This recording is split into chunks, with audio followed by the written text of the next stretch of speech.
Magandang araw po sa inyong lahat, lalong-lalo na po sa mga ginigiliw nating tagapakinig. Narito na naman po tayo sa paglalahad ng isang natatanging kwento ng buhay ng magkapatid.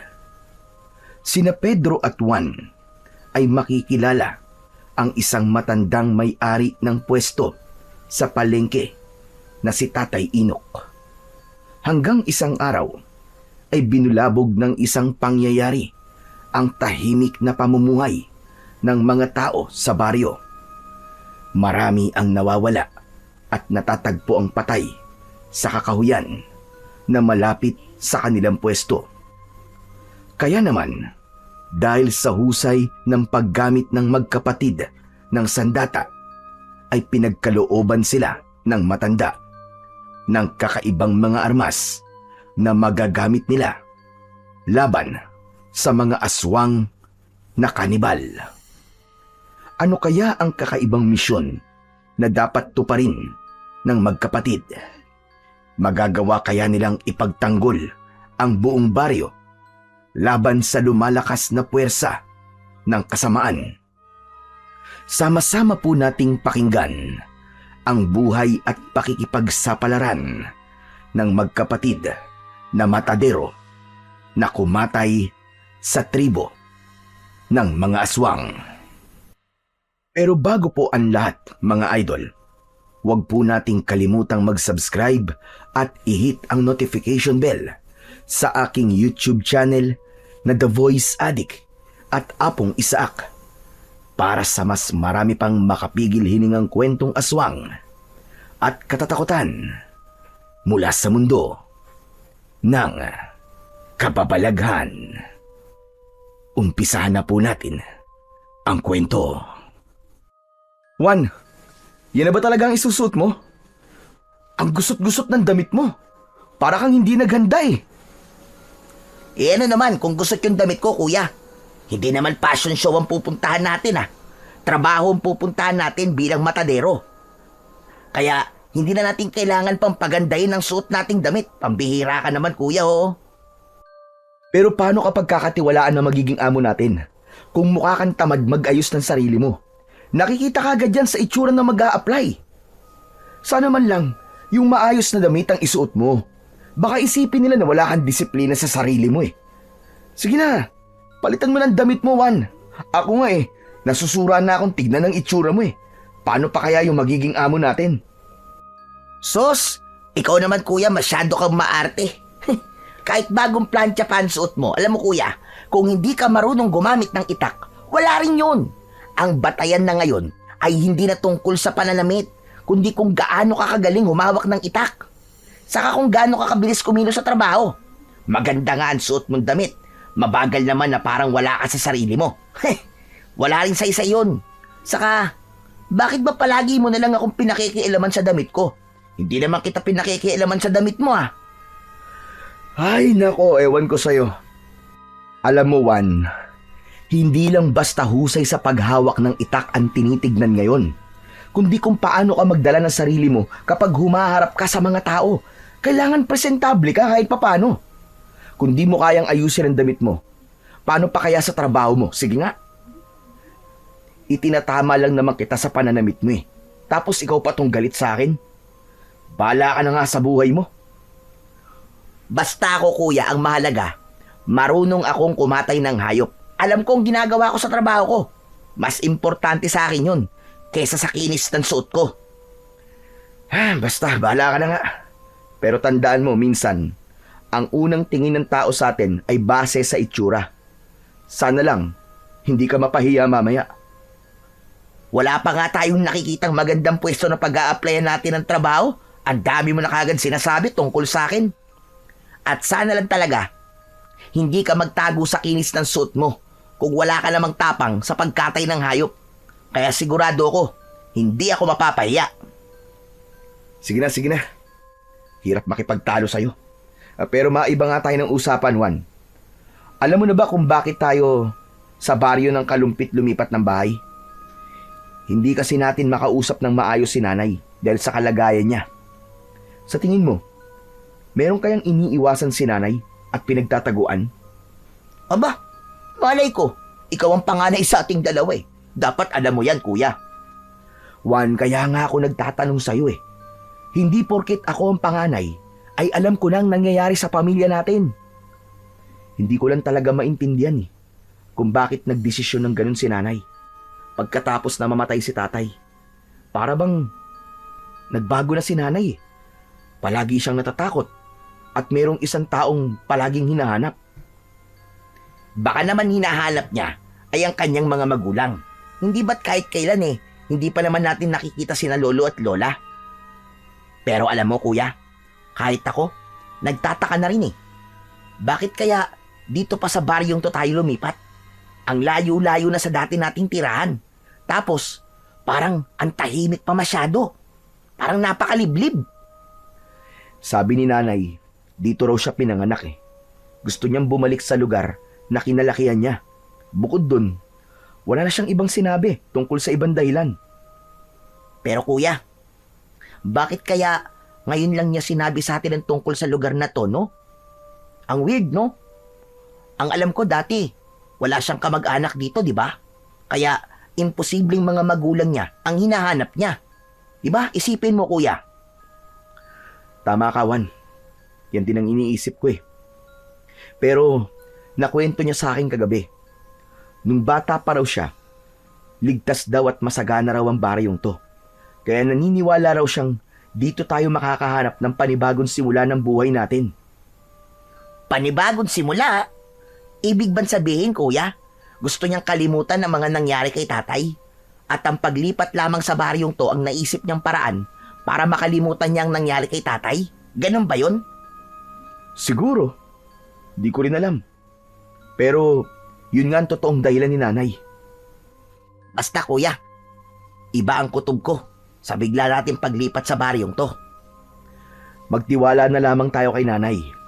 Malakas ang kutob kong may dahilan talaga kung bakit siya nagdesisyon ng ganito. Ang mahalaga, makahanap na kagad tayo ng trabaho para meron tayong pambili ng gamot ni nanay, di ba? Saka, maganda naman ang lugar na to ah. Tahimik at sariwa ang hangin. Malayo sa gulo at panatag ang loob ko sa lugar na to. Yun ang importante. Tahimik nga, pero parang kakaiba rin ang pakiramdam ko. Para bang may tinatago ang lugar na to. Baka naman naninibago ka lang, Juan. Basta tandaan natin, pinili ni nanay ang baryong to dahil naniniwala siyang mas ligtas tayo rito. Sana nga, kuya. Sana nga, ligtas tayo sa lugar na to. Pakiramdam ko tuloy, merong humahabol sa atin kaya nagkakaganon si nanay eh. Tignan mo nga kuya ang paligid natin oh. Hindi ka ba nagtataka? Huwag mo nalang pansinin ang paligid natin, Juan. Natural na tahimik ang lugar na to dahil nasa gitna tayo ng kagubatan ngayon. Sige na, bilisan mo na lang ang paglalakad. Kuya, saan ba tayo pupunta ngayon? Pambihira ka naman oo. Siyempre sa palengke. Kahit saan, basta merong trabaho na babagay sa ating dalawa. A-applyan nating lahat yun. Hindi pwedeng umuwi tayo nang walang nahahanap na trabaho. Hindi pwedeng umuwi tayo ng nganga. Nagmamadali sa paglalakad ang may 20 taong gulang na si Pedro, habang ang nasa huli naman ay ang 17 taong gulang niyang kapatid na si Juan. Malalaki ang hakbang ng kanilang mga paa habang tinatahak ang daan papunta sa palengke na tinutukoy ni Pedro. Yun ang baryo ng Kalumpit. Tahimik at liblib na lugar na malapit sa pinakamalawak na kagubatan na bihirang puntahan ng mga tao. Habang tinatahak ng magkapatid ang daan, ay abala rin sila sa pagmamasid sa kanilang paligid. Tanging ang mga huni lamang ng ibon at kaluskos ng kanilang mga yabag sa tuyong dahon ang naririnig nila. Sa bawat hakbang, dama nila ang bigat ng kanilang dala. Hindi lang ng kanilang mga sandata, kundi pati na rin ang kaba sa kanilang dibdib. Teka, isadali lang kuya. Sigurado ka bang ito ang tamang daan papunta sa palengke?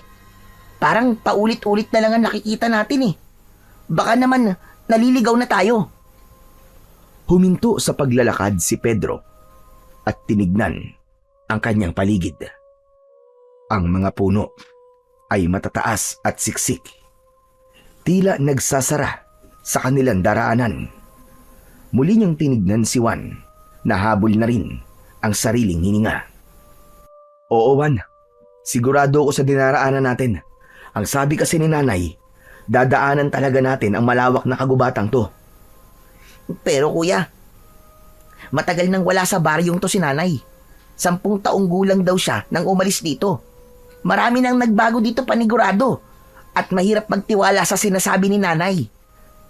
Kuya, alam mo, sa tingin ko talaga naliligaw na tayo eh. Ano ka ba naman, Juan? Lalo lamang nangihina ang loob ko sa'yo eh. May tiwala ako sa sinabi ni Nanay. Hindi naman tayo ipapahamak nun, di ba? Sige na, maglakad pa tayong gando sa dulo. At kung nag-aalala ka, sige ganito. Maglagay ka ng palatandaan sa lupang yan. Kapag bumalik na naman tayo sa lugar na to, aba, saka tayo mag-isip na naliligaw talaga tayo. Tsaka tayo mag-isip ng paraan kung paano tayo makakalabas sa gubat na to. Palagay ko kasi tama naman ang dinadaanan natin eh. Kasi sumusunod lang naman tayo sa makinis na daan na madalas daanan ng mga tao. Oo na. Sana nga. Tama itong dinadaanan natin, kuya. Hindi na nagsalita si Pedro. Patuloy silang naglakad. Tangan ang kanilang mga itak. Ang hangin ay lumamig at tila mas lalo pang dumilim sa kanilang paligid. May mga aninong kumikilos sa gilid ng kanilang paningin. Ngunit sa tuwing lilingon sila, wala naman silang nakikitang ibang tao sa lugar na yon.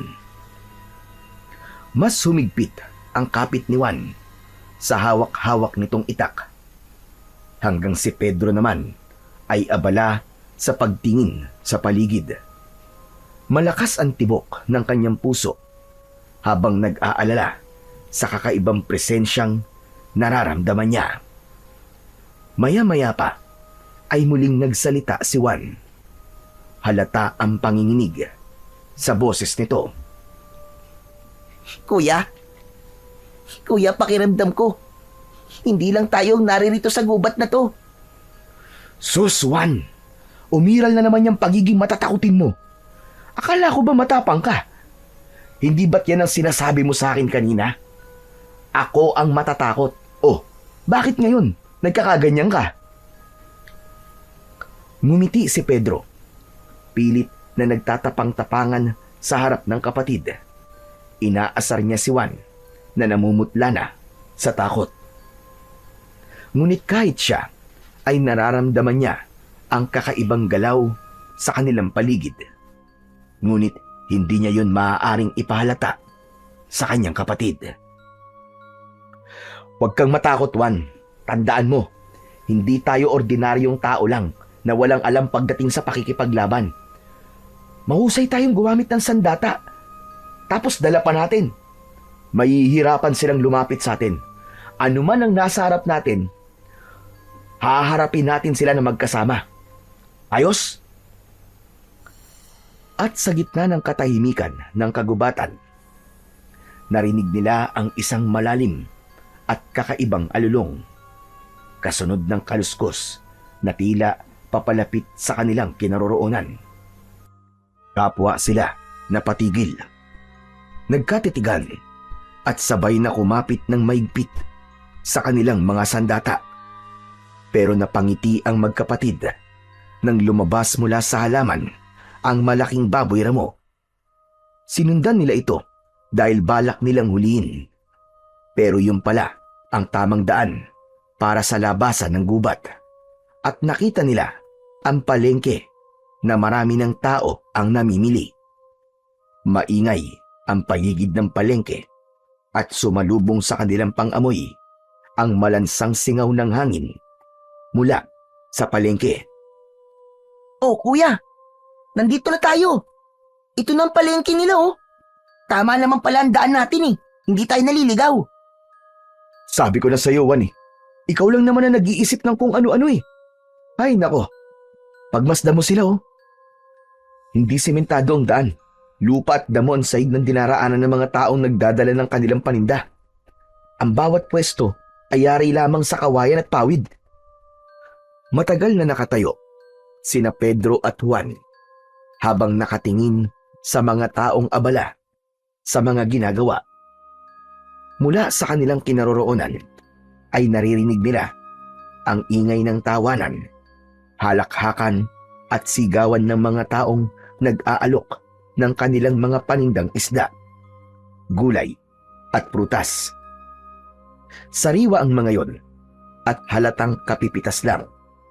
Ang hangin ay humahalo sa samyo ng bagong lutong kakanin, inihaw na isda, at mabangong damo na nakapulupot sa mga panindang gulayin. May mga bata ring naglalaro sa tabi, tumatakbo at nagtatakbuhan sa pagitan ng mga puno. Ang mga matatanda naman ay abala sa pagbabaligtad ng mga bilao.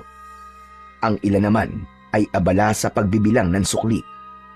Habang ang mga kinatay na karne ng baboy ay nakasabit at tumutulo pa ang mga sariwang dugo.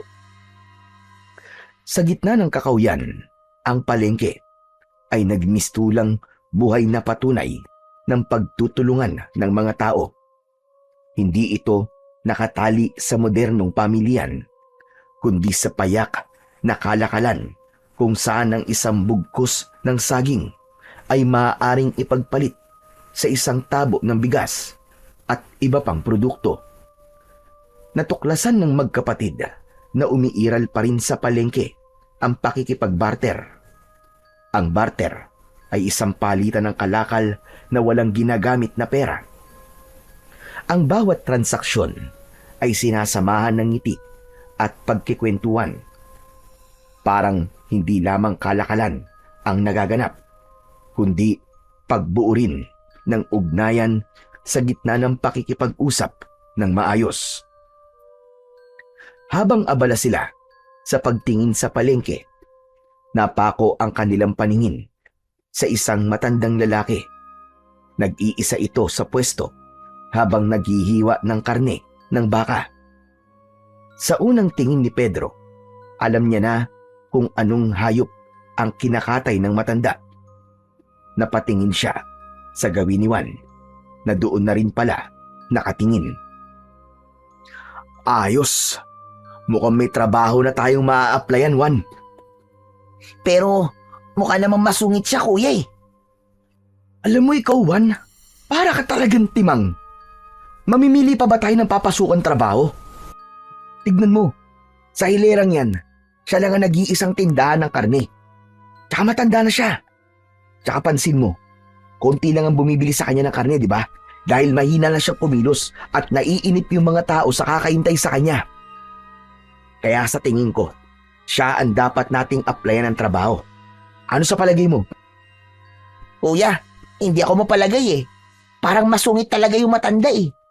Ikaw na lang kaya makipag-usap dyan. Kung ayaw mo, diwag. Ako na lang ang makikipag-usap talaga. Hindi na hinintay ni Pedro na sumagot pa ang kanyang kapatid na si Juan. Nilapitan niya na ang kinaroroonan ng matandang naghihiwa sa mga laman ng baka na binibili naman ng isang babaeng nakatayo sa harap nito. Habang abala ang matanda, ay pinagmasdan niya ito.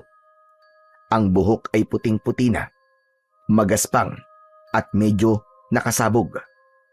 Tingin niya ay 70 taong gulang na ang matandang lalaki. Ang balat nito ay kulubot at maitim dahil sa init ng araw at hirap ng magtrabaho. Sa paligid ng pwesto nito ay merong mga karne na nakasabit. Maliit ang lamesa na gawa sa kahoy. Merong nakapatong na isang gulok na putbod. Dahan-dahang lumapit si Pedro at sinimulang makipag-usap dito. Magandang umaga po. Kailangan po ba niyo ng matadero? Mabagal na iniangat ng matanda ang paningin nito. Bakas ang lalim ng mga mata na tila walang maayos na tulog. Nakakunot ang noo nito at napatitig sa kanyang muka. Hindi agad ito nagsalita dahil tinapos muna nito ang ginagawa. Saka ibinigay sa babaeng naghihintay ang binibili nito. Maya-maya pa ay muli itong tumingin sa kanya. Seryoso at parang kinikilala siyang mabuti. Manong, ako po si Pedro. Kasama ko po ang kapatid kong bunso, si Juan. Andun po siya. Nahihiya pong lumapit eh. Balak po sana namin magtrabaho sa inyo bilang mga matadero. Kung kailangan niyo pa po ng katulong sa tindahan niyo. Bakit? Marunong ba kayo magkatay ng baka, baboy at kambing? Opo. Yun po ang trabaho namin bago po kami lumipat dito sa baryo niyo. Bagong lipat? Ang ibig niyo sabihin ay dayo lamang kayo sa lugar na to. Nako, hindi ako basta-bastang nagtitiwala sa mga dayo. Pasensya na. Sa iba na lamang kayong lumapit. Bakit naman po, Manong? Mukha po ba akong masamang tao? Paano kita mapagkakatiwalaan? Wala akong alam tungkol sa pagkatao niyo magkapatid. Isa pa, bago lang kayo sa paningin ko at mukhang hindi niyo kaya ang trabaho rito. Kung gusto niyo po, subukan po muna niyo kami ng kapatid ko. Hindi po kayo magsisisi sa pagtanggap sa amin. Sige na po, nakikiusap po kami. Kahit para lamang po sa gamot ni nanay, tanggapin niyo po kami bilang matadero. Talaga bang mapagkakatiwalaan kayo magkapatid, ha? Opo, kung gusto niyo po, kahit wala po muna kaming bayad sa unang araw ng trabaho namin para makita niyo po na nagsasabi po kami ng totoo. Hindi biro ang trabahong gusto niyong pasukan na magkapatid. Teka lang, palapitin mo nga ang kapatid mo dito nang pareho ko kayong makausap. Sinulyapan ni Pedro ang nakatayong si Juan. Itinaas niya ang kanyang kamay at sumenyas dito para lumapit. Nagdadalawang isip pa ang kanyang kapatid na humakbang papalapit sa kanilang kinaroroonan. Pero sa huli ay napilitan din ito. Nang makalapit sa kanila si Juan ay naiiritang pinagalitan niya ang kapatid. Juan, ang tagal mo naman lumapit. Pasensya ka na, kuya. Pumayag na ba siya? Hindi pa. Ang gusto niya, makausap tayong dalawa. Ang kapatid mo ba, Pedro, ay nasa hustong gulang na? Ang totoo niyan wala pa po 17 taong gulang pa lang po siya. Pero malapit na po siyang mag-18 taon. Ngayong buwan po. Hindi naman ako maigpit pagdating sa edad. Ang gusto ko, kaya ang trabaho at matinong kausap. Ayoko ng pasaway at tamad. Hindi ko na kayo susubukan. Tatanggapin ko na kayo sa trabaho. Pero, kaya niyo bang makakita ng hayop na papatayin nang hindi pinanghihinaan ng loob? Baka naman, hindi niyo kayang pumatay ng hayop. Nako, kayang-kaya po namin magkatay ng hayop. Sanay po kami sa ganung trabaho Huwag po kayo mag-alala. Hindi rin po kami tamad sa trabaho. Hindi po kayo magsisisi sa pagtanggap po sa amin. Hindi po namin iniiwan ng trabaho kahit gaano po kahirap. Mabuti naman kung ganon. O siya, sige na. Tatanggapin ko na kayo.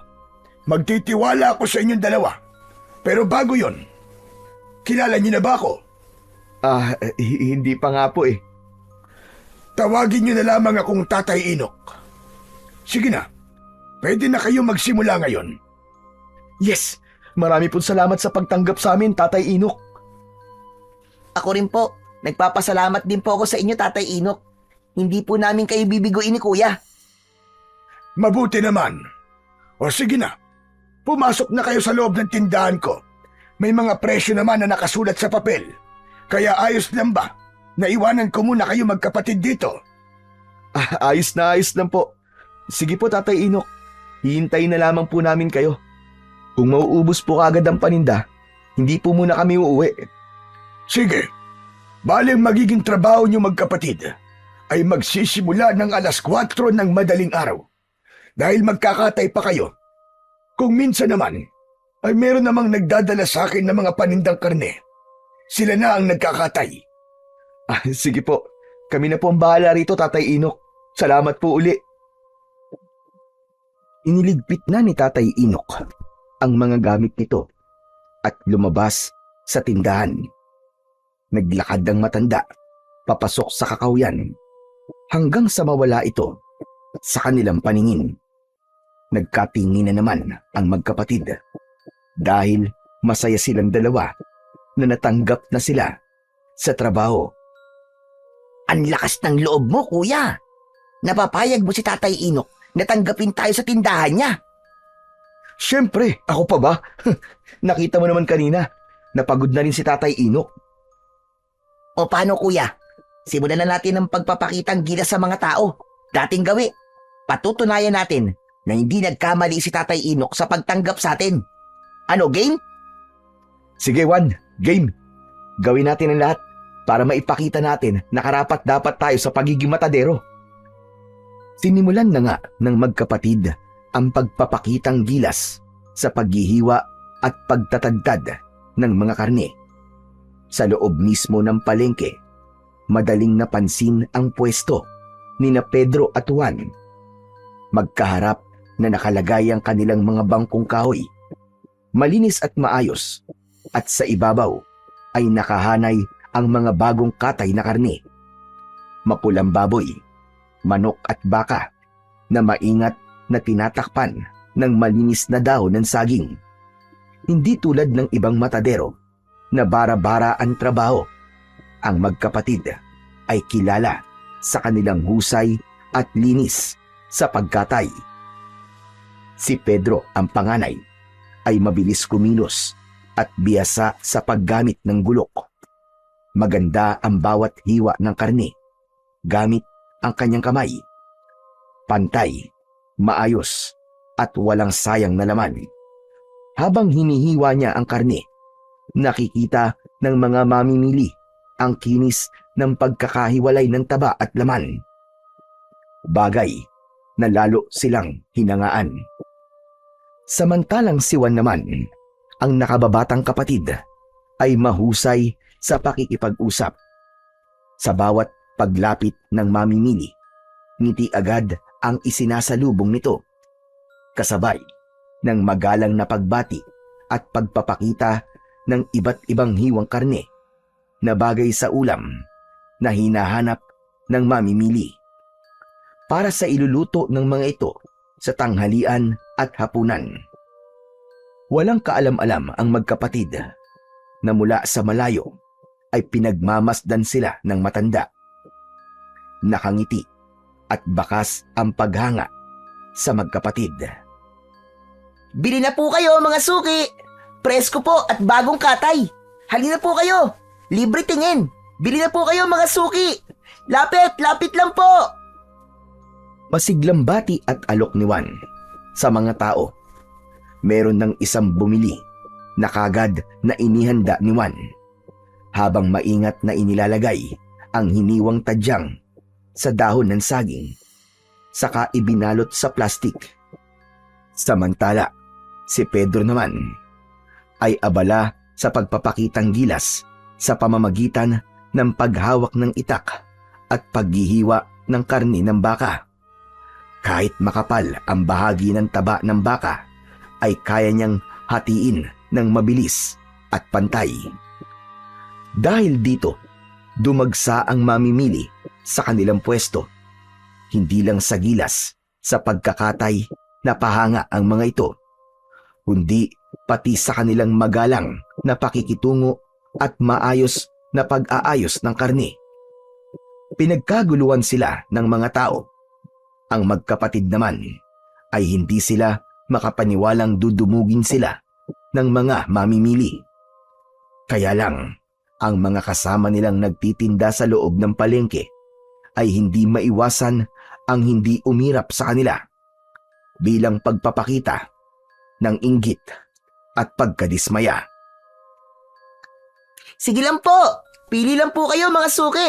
Sariwa po ang tinda namin at hindi po kayo magsisisi sa aming pagkakahiwa sa karne. Hindi na po kayo mahihirapan. Iluluto nyo na lamang po. Bili na po, mga suki. Bili na po. Dahil marami ang bumili, naubusan sila ng paninda. Nakita naman ni Pedro na merong nakatayong kambing sa gilid ng tindahan ni Tatay Inok. Nakatayo yun at may tali sa leeg. Walang pagdadalawang isip na kinatay ng magkapatid ang kambing at ipinakita sa mga mamimili kung gaano nila kabilis na napatay ang kambing. Hindi nila ito masyadong pinahirapan. Nagpalakpakan ng mga tao at sa sobrang tuwa ay nagbigay pa ang mga ito sa kanila ng karagdagang bayad. Tuluyang napuno ang kanilang pwesto ng mga tao. Nang kumalat ang balita na nagpapakitang gilas sina Pedro at Juan, nakalatag ang katawan ng kambing nang mas lalong nadagdagan ang dami ng tao. Nakapaghanda na sila ng mga kasangkapang bakal, mga pinatalas na gulok, kutsilyo at tablang kahoy. Malinis at maayos ang kanilang paligid. Bakas sa mga mata ng mga mamimili ang saya sa nakikitang palabas. Sige lang po mga suki, kitang-kita nyo naman po bagong katay. Sige po, pili lang po kayo. Kuya, mukhang nanonood na lamang sila. Parang wala naman silang balak na bumili. Ano ka ba naman, Juan? Ngayon ka pa ba mag-aalala? Panghuling katay na natin to. Mukhang ngayon lang naubos ang paninda ng matanda. Kaya simulan na natin ang pagpapakitang gilas. Alokin mo silang lahat, sige na. Pili lang po kayo mga suki. Bago ihiwain ng kapatid ko ang bahagi ng karne na mapipili nyo, magpapakita po muna kami ng husay namin sa paghiwa.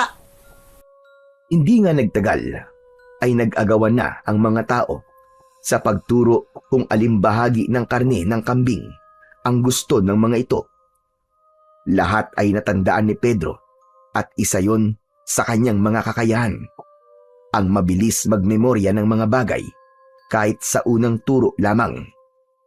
Sinimulan ni Pedro ang pagpalang o pagtaga sa katawan ng kambing. Sa isang iglap, mabilis niyang naihiwalay ang malaking bahagi ng karne gamit ang kanyang gulok. Walang sablay ang bawat hiwa. Pantay at maayos. Namangha ang mga nanonood at narinig ang bulong-bulungan ng ibang taong naroroon. Dinaig pa raw nila ang matanda sa paghiwa ng karne. Kasunod naman ay si Juan, na hindi lang mahusay sa pagkakatay, kundi pati na rin sa pakikipag-ugnayan. Sa bawat hiwang ginagawa nito ay ipinapaliwanag naman ito sa mga mamimili kung anong parte ng katay ang bagay sa sinigang, adobo o ginisa. Sa husay ng pananalita ni Juan at kasama pa ng bilis ng kamay, mas lalo pang lumapit ang mga tao at sabik na bumili sa kanila. Oh mga suki, konti na lang po. Bili na po kayo, baka po kayo maubusan. Subukan niyo po itong tadyang. Siguradong masarap po to para sa sinigang. Nagpatuloy ang exhibition ng dalawa. Si Pedro na nagpapakita ng tikas at bilis ng kamay sa pagkakatay at si Juan na nagpapamalas ng galing sa pag-aalok at pagbibenta. Sa huli, halos maubos ang kanilang paninda dahil sa dami ng mamimiling naiengganyo sa kanilang ginagawa. Ang iba ay nagbigay pa ng bigas kapalit ng ibang paninda nila. Yun ang kakaibang kakayahan ng magkapatid. Malakas at mahusay silang manghila ng mga suki. Dahil doon ay hindi nila namalayan na malapit na palang dumilim ang paligid. Nagsisihan ng magkapatid dahil nalibang sila sa kanilang ginagawa at nakalimutan na rin nilang kumain ng tanghalian. Pambihira ka naman, Juan, oh. Bakit hindi mo naman pinaalala sa akin na hindi tayo kumain ng tanghalian? Sus, ikaw nga di mo rin naalala eh. Ako pa kaya. Isa pa, talagang nalibang din naman tayo sa ginagawa natin eh. Ang saya talaga no, kapag nauubos ang paninda. Masaya nga tayo, pero mga karatig naman natin na pwesto. Kulang na lang, tunawin tayo sa masama nilang tingin. Hayaan mo sila kuya. Pareho lang naman tayong naghahanap buhay eh. Dumiskarte rin sila ng para sa kanila. Kung sa bagay, tama ka. Wala naman tayong ginagawang masama sa kanila, di ba? Correct! Pagkatapos nilang mag-usap, ay nilinisan ng magkapatid ang kanilang pwesto. Si Juan ang nagbibilang ng kinita nila. Isinama nila ang kanilang bonus na nakuha sa kanilang mga suki. Habang si Pedro naman ang napunta sa paglilinis ng pwesto. Maya-maya pa ay narinig nila ang yabag ng paa ng matanda. Nakangiti itong nakatingin sa kanila ni Juan. Hindi ko akalain na ganyan pala kayo kagaling magbenta. Mahusay ang ginawa ninyo. Hindi lang pala sa gulok at pagkakatay ang lakas ninyo, kundi pati sa pakikipagkapwa-tao. Magaling. Pinahanga niyo akong magkapatid. Ngayon lamang ako nakakita ng ganong klaseng galing sa paghiwa ng karne. At naubos niyo pa ang paninda ko. Bukod pa ron, ay nakita kong binigyan kayo ng mamimili ng tip. Pero isinama niyo pa sa benta. Talaga palang mapagkakatiwalaan ko kayong magkapatid. Yun po kasi ang turo ng nanay sa amin eh. Isa pa, mahalin daw po namin ang trabaho para mahalin din daw po kami nito. Mahal po namin ang ginagawa namin, Tatay Inok. Saka, gusto po talaga namin ang ginagawa namin. Gaano na ba kayo katagal na nagtatrabaho bilang isang matadero? Si Juan po, bago lang po siya. Ako naman po, 10 taon pa lang po ako, tinuruan na po ako ni tatay kung paano po magkatay ng mga hayop. Nasa lahi po talaga namin ang pagiging isang matadero. Hanggang sa lolo po namin, matadero rin po siya. At mahusay po talaga na magkatay ng hayop. Mabuti na lamang pala at tinanggap ko kayo at nagtiwala kagad ako sa inyo. Kung ganon, sige na. Makakauwi na kayo magkapatid. Pero ibibigay ko sa inyo ang bonus nyo kanina. Hindi naman sa akin yun eh. Ibibigay ko rin sa inyo ang kinita nyo ngayong araw para meron kayong pambili ng gamot ng nanay ninyo. Naku, maraming salamat po, Tatay Inok. Napakabuti po ninyo. Ako ang dapat magpasalamat sa inyo. Dahil naubos ang paninda ko. Malaking bagay ito para sa akin. Hindi maipaliwanag ng magkapatid ang labis na tuwa nang makita nilang nagbibilang ng pera ang matanda para iabot sa kanila. Lumapat sa palad ni Pedro ang kauna-unahang kinita nila sa unang araw ng kanilang trabaho. Habang ang natitirang pilas ng karne ng kambing ay ipinadala pa sa kanila ng matanda. Pagkatapos magpaalam ng magkapatid, ay masigla silang umuwi sa kanilang bahay. Dumaan sila sa masukal na kagubatan, dala ang kanilang mga itak. Ngunit hindi pa man sila nakakaalis sa lugar na yun, ay bigla silang nakaramdam ng kakaibang lamig ng ihip ng hangin. Napahigpit ang kapit ni Juan sa braso ng kanyang kuya. Kuya, bakit kaya sa tuwing napapadaan tayo sa bahagin to ng kakahuyan nakakaramdam ako ng takot? Takot ka dyan?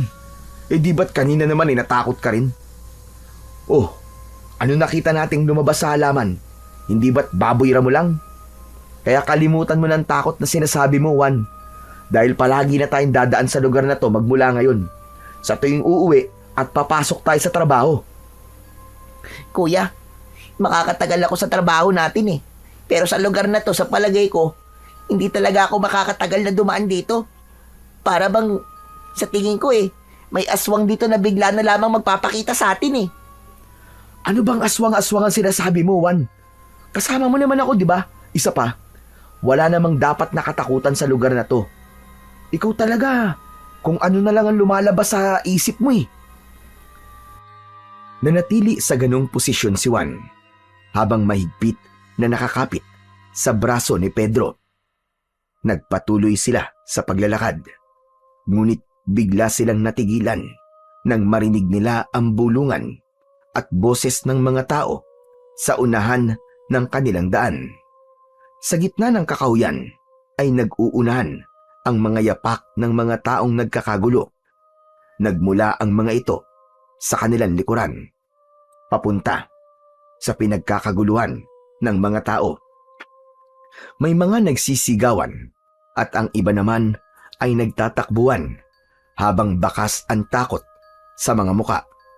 Ang ilan ay nagtipon-tipon sa isang lugar, nakikiusyoso, nagsisiksikan upang masilip ang bangkay na nakahandusay sa damuhan.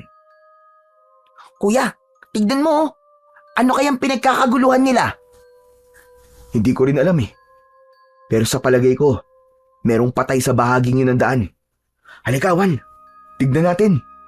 Kuya, wag na tayong lumapit. Natatakot ako eh. Baka mapanaginipan ko lang ang itsura ng bangkay. Kung ayaw mo, hindi ako na lang.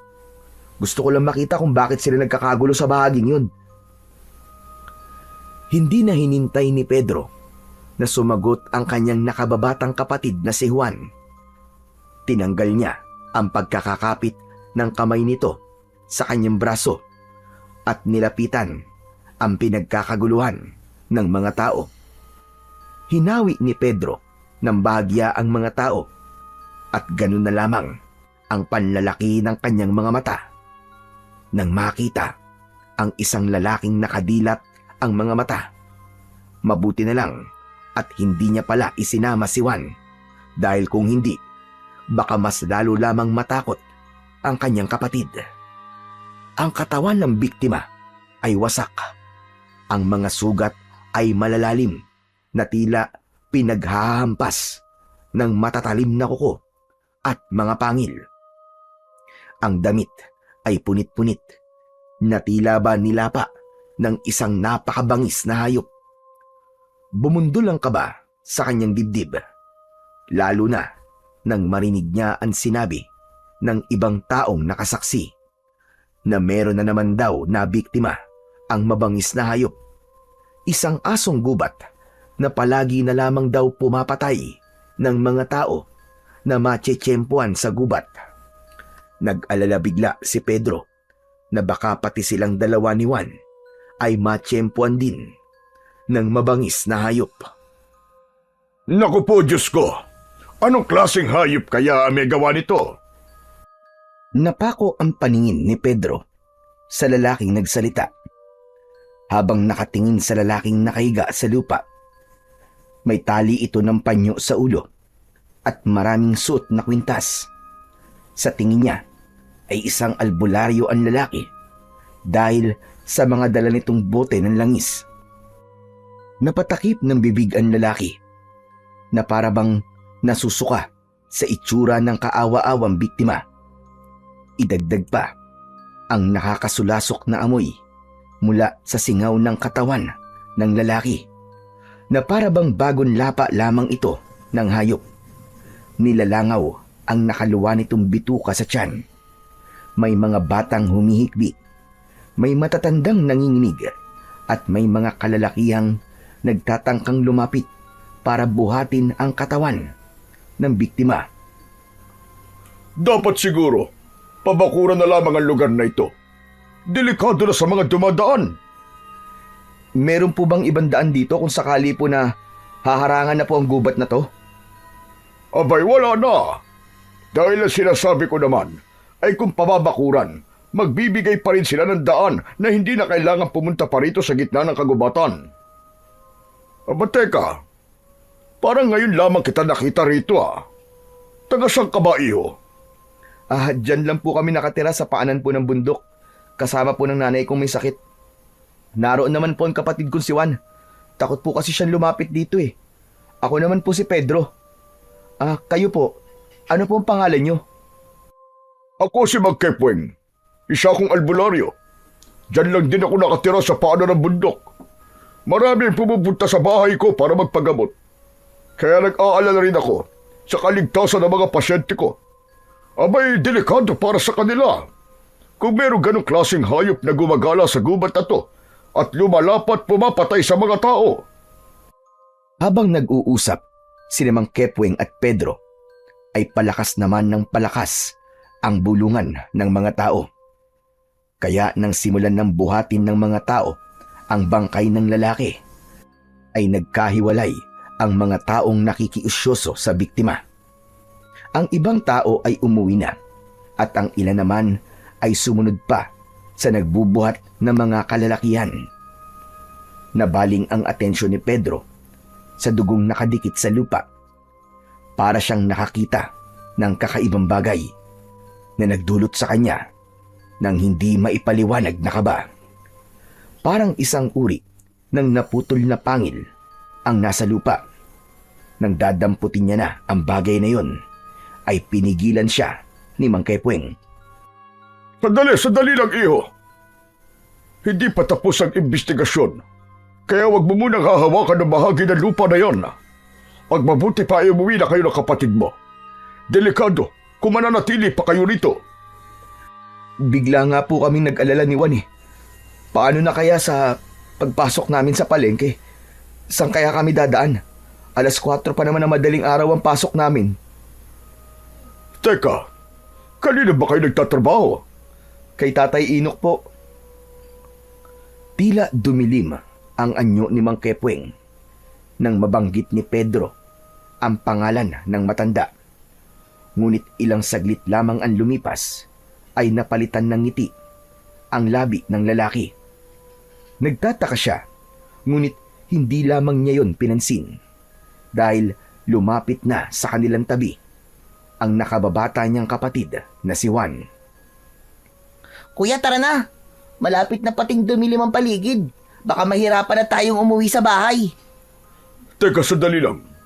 Huwag muna kayong umalis. Meron pa akong itatanong sa inyo. Pero Mang Kepweng, baka gabihin na po kasi kami sa daan. Ganun ba? O sige, pupuntahan ko na lang kayo sa bahay niyo. Gusto niyo bang gamutin ko ang nanay niyo? Libre lang. Wala kayong babayaran. Binalot ng tuwa ang puso ni Pedro nang marinig ang sinabi na yon ni Mang Kepweng.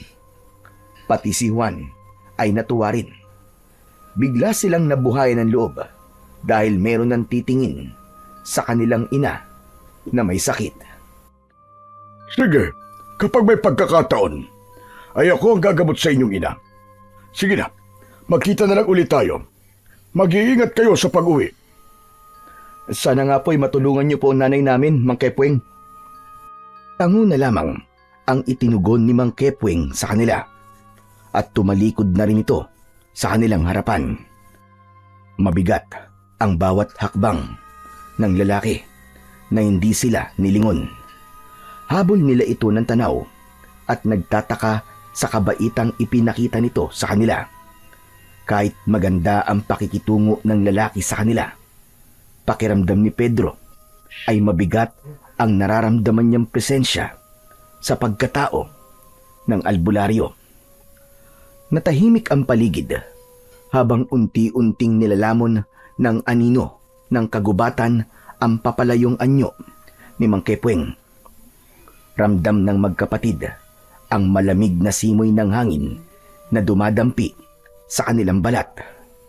Isang pakiramdam ng pagkailang at pagtataka ang bumalot sa kanilang dibdib. Parang may mas malalim na dahilan kung bakit nakilala nila si Mang Kepweng. Isang malalim na buntong hininga ang pinakawalan ni Pedro bago sila nagpasyang umalis sa lugar na yun. Walang imikan ang magkapatid habang tinatahak nila ang daan pauwi sa kanilang bahay. Pagkalipas ng ilang minuto ay narating nila ang maliit na kubo. Bukas na ang ilaw na gasera at naririnig nila ang paghahanda ng mga plato ng kanilang ina na si Aling Zenab.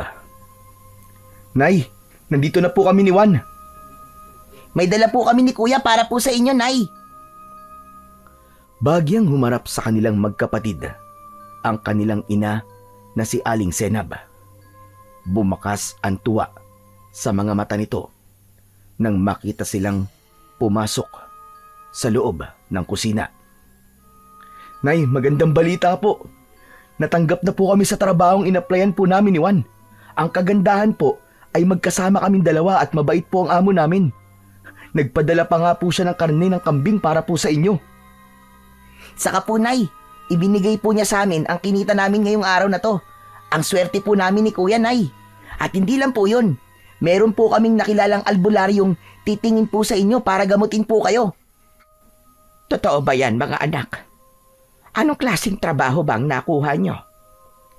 Matadero pa rin po, Nay. Yun lang po kasi ang alam naming trabaho ni Juan eh.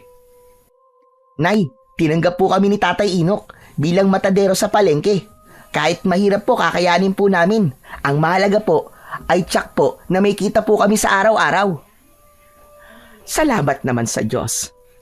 Matagal ko nang dasal na magkaroon kayo ng hanap buhay. Pero sigurado ba kayo, mga anak? Hindi madali ang trabaho sa katayan. Huwag niyo po kaming alalahanin, Nay. Kaya naman po namin yun eh. Malakas po ang katawan namin.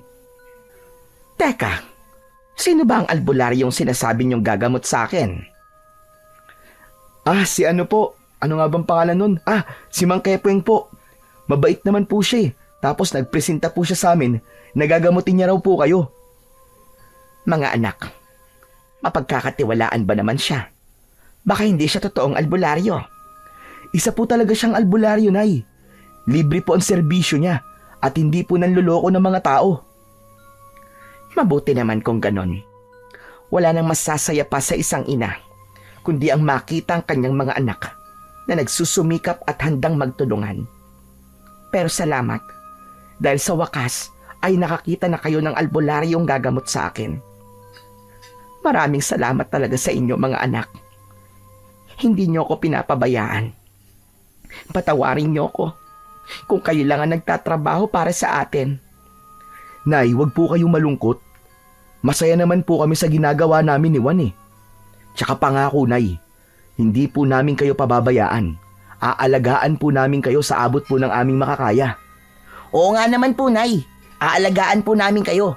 Simula po ngayon, mas gagaan na po ang buhay natin. Basta hindi po tayo aalis sa lugar na to. Isang mahigpit na yakap ang isinukli ni Aling Zenab sa mga anak bago kinuha ang karne ng kambing na dala ni Juan. Inilagay yon sa lababo at nilinisan. Saka nilagyan ng maraming asin para bukas lutuin. Habang sina Pedro at Juan naman ay pumasok sa kanilang silid at nagpalit ng damit. Pagkalipas ng ilang sandali ay nagtungo naman sila sa kusina para kumain na ng hapunan. Nagdasal muna si Aling Zenab bago sinimulan ang pagkain. Pagkalipas ng ilang minutong pagkain ay nagligpit ng mga pinagkainan ang magkapatid, habang ang kanilang ina naman ay nagpaalam na para makapagpahinga na sa loob ng kwarto nito. Naiwan ang dalawang magkapatid na naglilinis ng lamesa. Kuya, hindi mo ba sasabihin kay nanay ang nakita natin kanina doon sa kakawyan? Ano ka ba naman, Juan? Huwag kang maingay. Hinaan mo lang ang boses mo. Baka mamaya marinig niya tayo eh. Bakit naman natin sasabihin kay nanay ang tungkol sa nangyari sa kakawyan? Alam mo naman na may sakit siya, di ba? Gusto mo bang mag-alala pa siya? Ikaw, hindi ka talaga nag-iisip eh. Oo na, hindi na ako nag-iisip. Nag-aalala lang naman ako kay nanay eh. Meron ba nag-aalala na ganyan? Tatakutin mo pa si nanay? Sige na nga, magugas ka na nga lang ng plato. Inaantok na ako. Dapat talaga malaman ni nanay yun, kuya. Para mag-iingat din siya kapag wala tayo. Kung hindi niya alam ang tungkol sa nakita natin kanina, hindi siya mag-iingat, di ba? Saglit na napaisip si Pedro dahil sa sinabi ng kanyang nakababatang kapatid. Hindi niya kagad naunawaan ang ibig sabihin ng kapatid, pero mas pinili na lamang niya na manahimik. Ihahanda na lamang niya palagi ang maliit na itak sa lugar na mabilis makikita ng kanyang ina. Bigla tuloy ang pagbundol ng kaba sa kanyang dibdib dahil mag-isa lang ang kanilang ina kapag sila ay nasa trabaho. Hoy, kuya! Kuya! Oh, Pambihira ka. Natulala ka na dyan. Ano, naisip mo na ba kung anong ibig ko sabihin? Tumigil ka na nga, Juan. Matulog na tayo. Maaga pa tayong gigising. Huwag na natin pag-usapan yan. Walang mangyayaring masama kay nanay, tapos. Iniwan ni Pedro ang kanyang nakababatang kapatid na naghuhugas ng plato sa lababo. Nauna siyang pumasok sa kanilang kwarto. Nahiga siya sa kanyang katre, habang sa kabilang gilid naman ng silid ay ang katre naman ni Juan. Hinintay niyang makapasok ang kapatid bago siya tuluyang natulog. Kinabukasan ay nagising ang natutulog na diwa ni Pedro sa mahinang pagyugyug ng kamay ni Juan sa kanyang balikat. Kuya! Kuya, gising na! Kuya! Magluluto pa tayo ng sinaing eh. Akala ko ba maaga tayong gigising? Bahagyang kinusot ni Pedro ang kanyang mga mata at napatingin sa labas ng nakabukas niyang bintana. Medyo madilim pa sa labas, pero nasanay silang dalawang magkapatid na magising ng ganung oras. Muling sinulyapan ni Pedro si Juan. Tapos na itong maligo. Umalis ito sa kanyang harapan at lumabas ng kanilang silid. Iinat-inat na bumangon si Pedro. Paglabas niya ay nagpaparikit na ng apoy sa kalan si Juan. Diretso naman siya sa likod ng kanilang bahay, kung saan ay naroon naghihintay ang isang malaking drum na may laman na tubig. Ngunit bigla siyang napatingin sa paligid ng kanilang bahay. Pakiramdam niya ay merong ibang tao na naroroon. Sinong tao dyan? Juan? Juan, ikaw ba yan? Anak ng putya, oo. Huwag mo naman akong tatakutin ng ganyan, Juan. Juan, sinasabi ko talaga sa'yo ha. Tatamaan ka sa akin. Sigaw ni Pedro habang nakatingin sa madilim na bahagi ng kakawyan. Maya-maya pa ay narinig niya ang malakas na yabag ng paa. Papalapit sa kanyang kinaroroonan. Lumabas sa kabilang pintuan ng kusina si Juan. Kaya nakumpirma ni Pedro na hindi ang kapatid niya ang nararamdaman niyang presensya sa paligid. Hoy kuya, bakit ka ba sumisigaw? Ang lakas-lakas ng boses mo, baka mamaya niyan magising pa si nanay. Para kasing may tao ko nakita eh. Akala ko talaga ikaw at tinatakot mo lang ako. Paano ako? Nakita mo naman akong nagluluto sa kalan kanina, di ba? Ay nako, diyan ka na nga. Bilisan mo na ang paliligo mo, kuya. Guni-guni mo lang ang nararamdaman mo. Sige na. Naiirita na iniwan siya ni Juan. Kaya naman, nagmamadali na rin siyang nagbuhos ng tubig sa katawan. Pagkatapos ay nagpalit na rin ng damit. At habang naghihintay ng pagluluto ng sinaing, hinasa naman ni Pedro ang kanilang mga gagamitin na itak bago inihanda ang pagkain ng kanilang ina. Pagkatapos nilang maisara ng maayos ang bahay, ay nagsimula na ang magkapatid sa paglalakad papunta sa palengke. Dala ang kanilang lumang gasera dahil medyo madilim pa rin ang daan. Tahimik na naglalakad ang magkapatid na sina Pedro at Juan sa makitid na daan ng kakawyan. Ang kanilang mga yapak ay marahang dumadagundong sa tuyong mga dahon at sanga na nakakalat sa lupa. Habang lumalalim ang kanilang paglalakad, tila ba may kakaibang lamig na bumabalot sa paligid. Isang katahimikan na hindi karaniwang nararanasan sa gubat. Bigla, sa may di kalayuan, namataan nila ang mga anino ng mga taong nagkakagulo na sa unahan ng kanilang daan. Nakita rin nila si Tatay Inok na abala sa pagtingin sa isang nakahandusay na katawan ng isang lalaki. Agad na nagmamadaling lumapit ang magkapatid at tumambad na nga sa kanilang paningin ang isang bangkay. Halos kapareho yun ng itsura sa naunang biktima. Luray-luray ang damit. Wasak ang katawan. Puno ng kalmot at kagat ang balat. Ngunit sa pagkakataong yun, ay wala ng lamang loob ang lalaki. Walang mga mata at putol ang mga braso. Mas brutal ang kamatayan ng lalaki at mahirap ng paniwalaan na mabangis na hayop pa rin ang may gawa noon. Nakita ni Pedro na hinawakan ni Tatay Inok ang katawan ng biktima. Tila ba sinusuri nito ang bawat sugat ng lalaki, kasabay ng pagtayo nito na walang imik at pailing-iling na hindi inaalis ang paningin sa katawan ng kaawa-awang lalaking nakahiga sa lupa. Kuya, isa na naman bang kayo natagpuan ng mga tanod? Natatakot na ako, kuya. Bakit kaya merong ganito sa baryong to? Akala ko ba sabi ni nanay ligtas tayo rito. Tumahimik ka na nga muna, Juan. Parang ang hirap naman paniwalaan na mabangis na hayop ang may gawa niyan. Hindi nakatiis si Tatay Inok at lumapit ito sa magkapatid.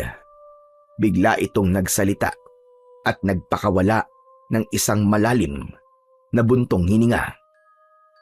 Hindi isang mabangis na hayop ang may gawa sa karumal-dumal na sinapit ng lalaking yan, Pedro. Kundi isang mabangis na tao na merong lahi ng kanibal. Isang nilalang na kumukuha ng lakas sa sariwang dugo ng tao at mas malupit pa sa mga aswang. Ano po, Tatay Inok? Kanibal? Paano po nagkaroon ng kanibal sa baryong to, Tatay Inok? Dahil hinahanap nila ang pinakamahusay na manunugis ng kanibal na gusto nilang gantihan. Pero bakit po nila kailangang mandamay ng ibang tao? Ito ang paraan nila ng pagpaparamdam sa manunugis na matagal na nilang hinahanap. Natitiyak kong alam na ng mga kanibal ang pinagtataguan ng taong manunugis ng mga aswang. Kuya, wag na kaya tayo magtrabaho kay Tatay Inok. Baka mamaya niyan tayo ang matsyempuhan. Ganitong oras pa naman tayo umaalis ng bahay. At saka, nag-aalala ako para kay nanay. Hindi sila pumapatay ng babae, Juan. Ginagawa nilang palahian ng babae at binabasbasan ng dugo para umanib sa kanila. Kung mapapansin nyo, mga lalaki lang ang namamatay. Nang una ay nawawala lang ang mga lalaki sa baryo. Pero ngayon, pumapatay na sila bilang pagpapakita ng hamon sa taong manunugis na balak nilang gantihan at patayin. Tatay Inok, sa palagay ko naman po ay alam na rin po ng manunugis na yun kung malapit na po ang aswang na kanibal sa kanyang lugar. Dapat po magpakita na po siya. Kasi marami na pong nadadamay. Teka, Tatay Inok, ano po bang klase ng kanibal ang sinasabi nyo? Isa silang buong tribo na kumakatay sa kanilang biktima. Grupo-grupo sila kung umatake sa manunugis ng mga aswang. Pero dahil mahusay ang manunugis, hindi nila ito mapatay-patay. Kaya ang pagpapakita nila ng paghihiganti sa manunugis ay sa pamamagitan ng pagpatay sa mga kababaryo nito. Kaya nga pagkatapos kong mabalitaan ang mga nangyari kahapon, ay bigla akong nag-alala sa inyo magkapatid. Kaya naman sinundo ko kayo at ito ang nadatnan ko. Bumundol ang kaba sa dibdib ni Pedro habang nakatingin sa lalaking nakahandusay sa lupa. Binuhat ito ng mga kalalakihan at sumabay na ang magkapatid kay Tatay Inok papunta sa palengke. Pagkalipas ng ilang minutong paglalakad ay narating nila ang kinaroroonan ng palengke. Wala pang halos na tao, ngunit bakas ang lungkot sa paligid. Maya-maya pa, nagsimula na ang magkapatid na magkatay ng 2 baboy para sa kanilang ititinda. Habang si Tatay Inok naman ay tahimik at malungkot na nakaupo sa bangko. Habang wala pang bumibili sa kanilang tindahan, ay hindi maiwasan ni Pedro na hindi tanungin ang matanda tungkol sa pamilya nito. Tatay Inok, mawalang galang na po. Nasan po ba ang pamilya nyo? Wala po kasi kaming nakikitang kasama nyo sa tindahan eh. Isang malalim na buntong hininga ang pinakawala ni Tatay Inok bago ito tumingin sa kanilang gawi. Malungkot ang mga mata nitong nagsalita. Naubos ang pamilya ko nang biglang sumalakay ang mga aswang na kanibal sa baryo namin. Namatay ang aking asawa, 3 anak, at ang bunso kong anak na inanod ng rumaragas ang tubig dahil sa pagtakas namin. Sa isang iglap, nawala ang aking pamilya. Hindi ko matanggap ang pagkawala nila. Para ako mababaliw sa labis na sakit. Kaya mas pinili kong lumayo at bumalik sa baryong ito, kung saan dito ipinanganak ang bunso ko. Hanggang ngayon, umaasa pa rin ako na sana buhay pa rin ang bunso ko. Ikinalulungkot ko po, Tatay Inok. Napakalungkot po pala na naging buhay nyo. Pasensya na po. Hindi ko na po sana naitanong.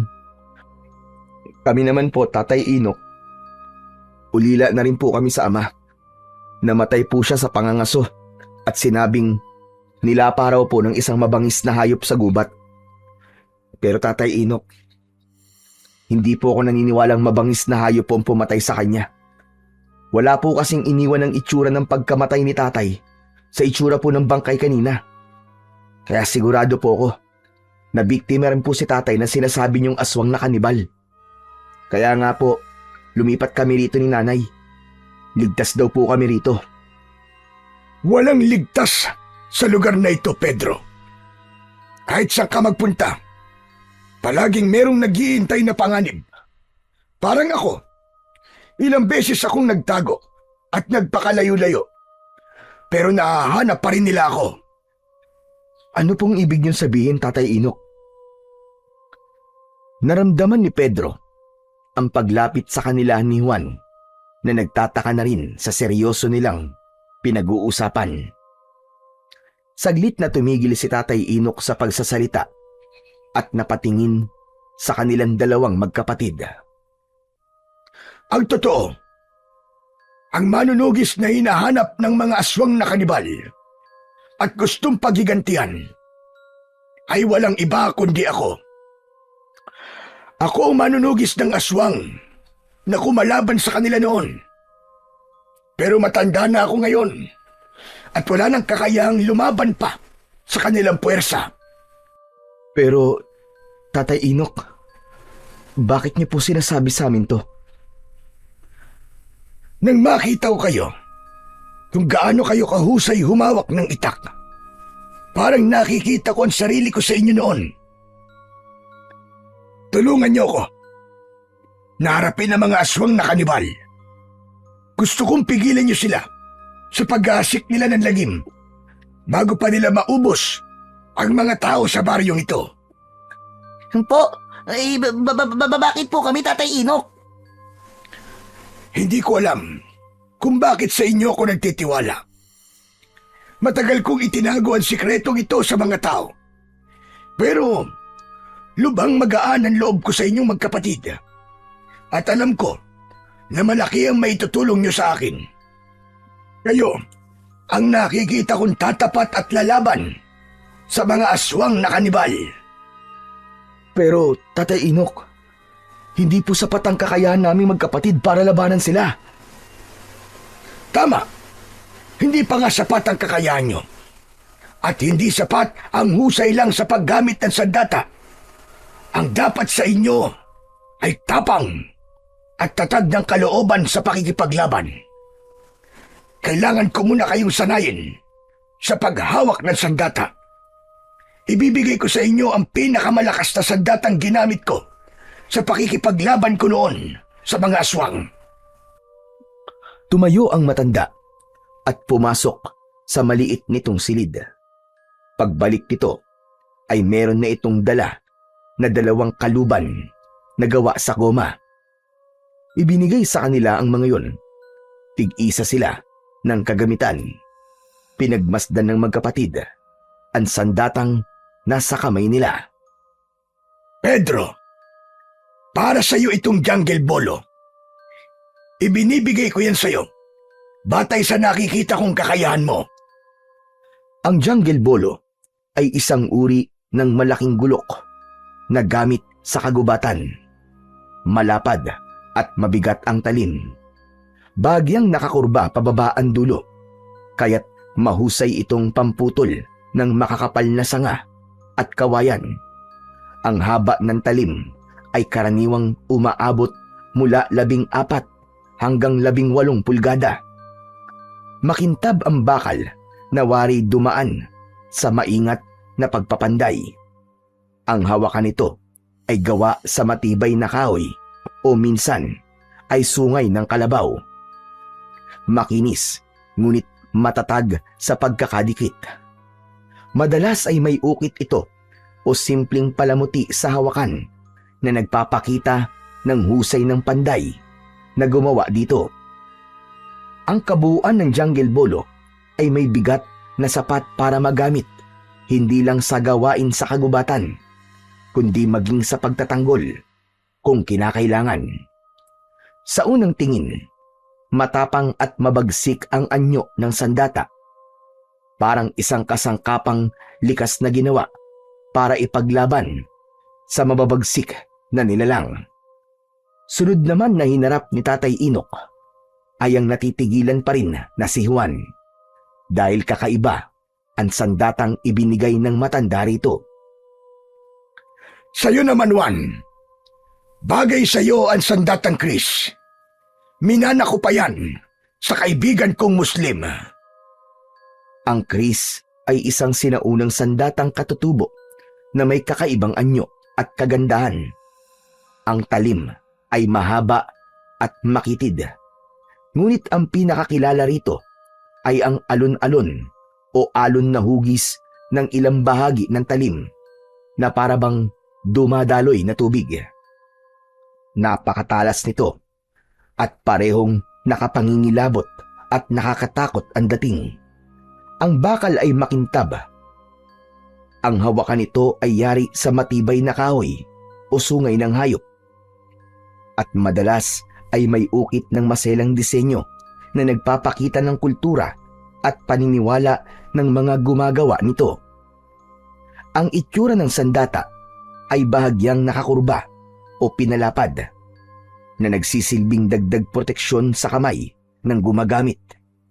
Karaniwang nakalagay ito sa isang malapad na baluti o kaluban na yari sa kahoy at minsan ay pinapalamutian ng makukulay na tela at metal.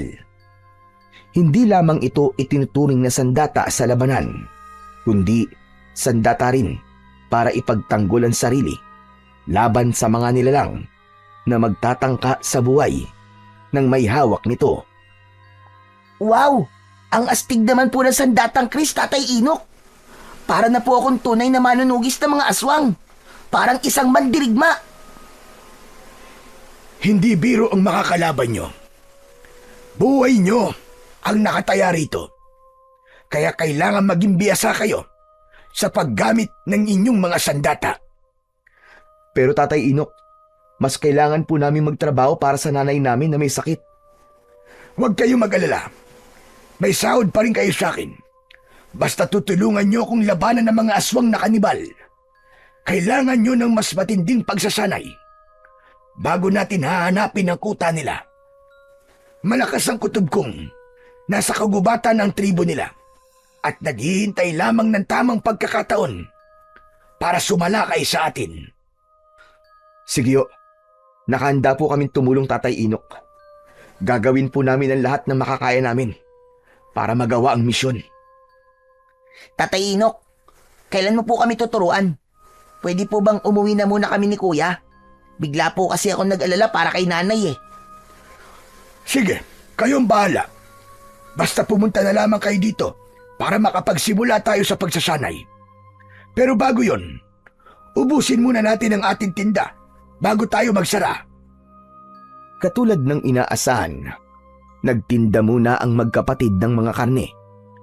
Mabilis nilang naipaubos ang paninda at maaga silang nagsara ng tindahan. Pagkatapos naman ay nagpaalam na rin ang magkapatid. Sinimulan na nilang maglakad pabalik sa kanilang bahay. Wala silang inikan habang tinatahak ang daan. Pagkalipas ng ilang minutong paglalakad, ay nakasalubong nila si Mang Kepweng. Malapad ang pagkakangiti nito sa labi habang nakatingin sa kanilang dalawa. Oh, mabuti naman at nakita ko kayo magkapatid. Pupunta sana ako sa inyo sa palengke. Bakit po Mang Kepweng? Gusto kong makita nanay nyo. Wala akong pasyente ngayon eh. Tamang-tama sana para magamot ko na kagad ang nanay nyo. Nagkatinginan ang magkapatid. Hindi nila alam kung ano ang isasagot sa lalaki. Ngunit tumango naman si Pedro kay Juan bilang pagpapakita ng pagsang-ayon nito sa sinasabi ni Mang Kepweng. Pero hindi yun nakaligtas sa paningin ng albularyo. Bakit parang wala kayong tiwala sa panggagamot ko? Hindi naman po sa ganun Mang Kepweng, kaya lang po wala po kasi kaming pambayad sa inyo eh. Ano ba naman kayo? Sinabi ko na nga na libre ang aking serbisyo. Magaan kasi ang loob ko sa inyo dalawa na magkapatid. Kaya ano pang hinihintay nyo? Tara na! Huwag na kayong mahiya. Pampihira naman kayong dalawa. Kuya, libre naman pala eh. Sige po, Mang Kepweng. Sumama na po kayo sa amin ni Kuya, pauwi na po kami. Maaga po kasi kami nagsara ngayon eh. Aba, maganda yun ah. O sige, kung gano'n ay sasama na ako sa inyo. Habang naglalakad, ay nag-usap ang tatlo tungkol kay Tatay Inok. Kaya hindi na malaya nila na nakarating na sila sa kanilang bahay. Pinapasok nila si Mang Kepweng na panayan tingin sa palibot ng kanilang kubo. Pagpasok nila hanggang kusina ay nakita nilang abala sa pagluluto ng karne ng kambing si Aling Senab. Nakatalikod ito sa kanila, kaya't hindi nito namamalayan na nakapasok na pala ang magkapatid. Nay, nandito na po kami. Maaga po kami nagsara ngayon. Nay, meron po kami kasamang albularyong titingin po sa sakit nyo. Aba, akala ko ba Pagharap ni Aling Senab, nabitiwan ito ang hawak na sandok at natigilan sa kanyang kinatatayuan. Hindi nito inaalis ang tingin sa nakatayong si Mang Kepweng. Nagtataka naman ang magkapatid sa kakaibang ikinilos na yun ng kanilang ina, habang si Mang Kepweng naman ay nakangiting nakatingin kay Aling Senab. Nay, Mang Kepweng, magkakilala po ba kayong dalawa? Si Aling Senab ang unang nakabawi sa pagkabigla. Ngunit kapansin-pansin ang pagbabago sa kilos nito. Nanghihinang napaupo ito at hindi tumitingin kay Mang Kepweng. Bumundol ang kaba sa dibdib ni Pedro dahil ramdam niya ang tensyon sa loob ng kusina. Kaya naman, hindi niya iniwan ang kanyang ina. Halata ang panginginig sa katawan nito, habang si Juan naman ay pinaupo sa mahabang bangko si Mang Kepweng, paharap sa lamesa. Pasensya na kayo. Baka masama lang ang pakiramdam ng nanay nyo. Oo, masama nga ang pakiramdam ko mga anak. Sige na, lumabas na muna kayo. At ako na lang ang makikipag-usap kay Mang Kepweng. Magkasamang lumabas ng kusina ang magkapatid. Ngunit nanatili silang nakaupo sa upuan nila sa sala habang pinakikiramdaman ang nangyayari sa paligid. Maging sa kung ano ang pinag-uusapan ng mga ito sa loob ng kusina. Hindi tuloy maiwasan ng magkapatid na hindi magtaka at hindi mag-alala sa mga nangyayari. Kuya, teka lang. Sa palagay mo, tama bang iniwan natin si nanay na mag-isa habang kausap si Mang Kepweng? Ewan ko, Juan. Hindi ako mapalagay. Alam mo, para talagang may mali eh. Halata na natakot si nanay kay Mang Kepweng.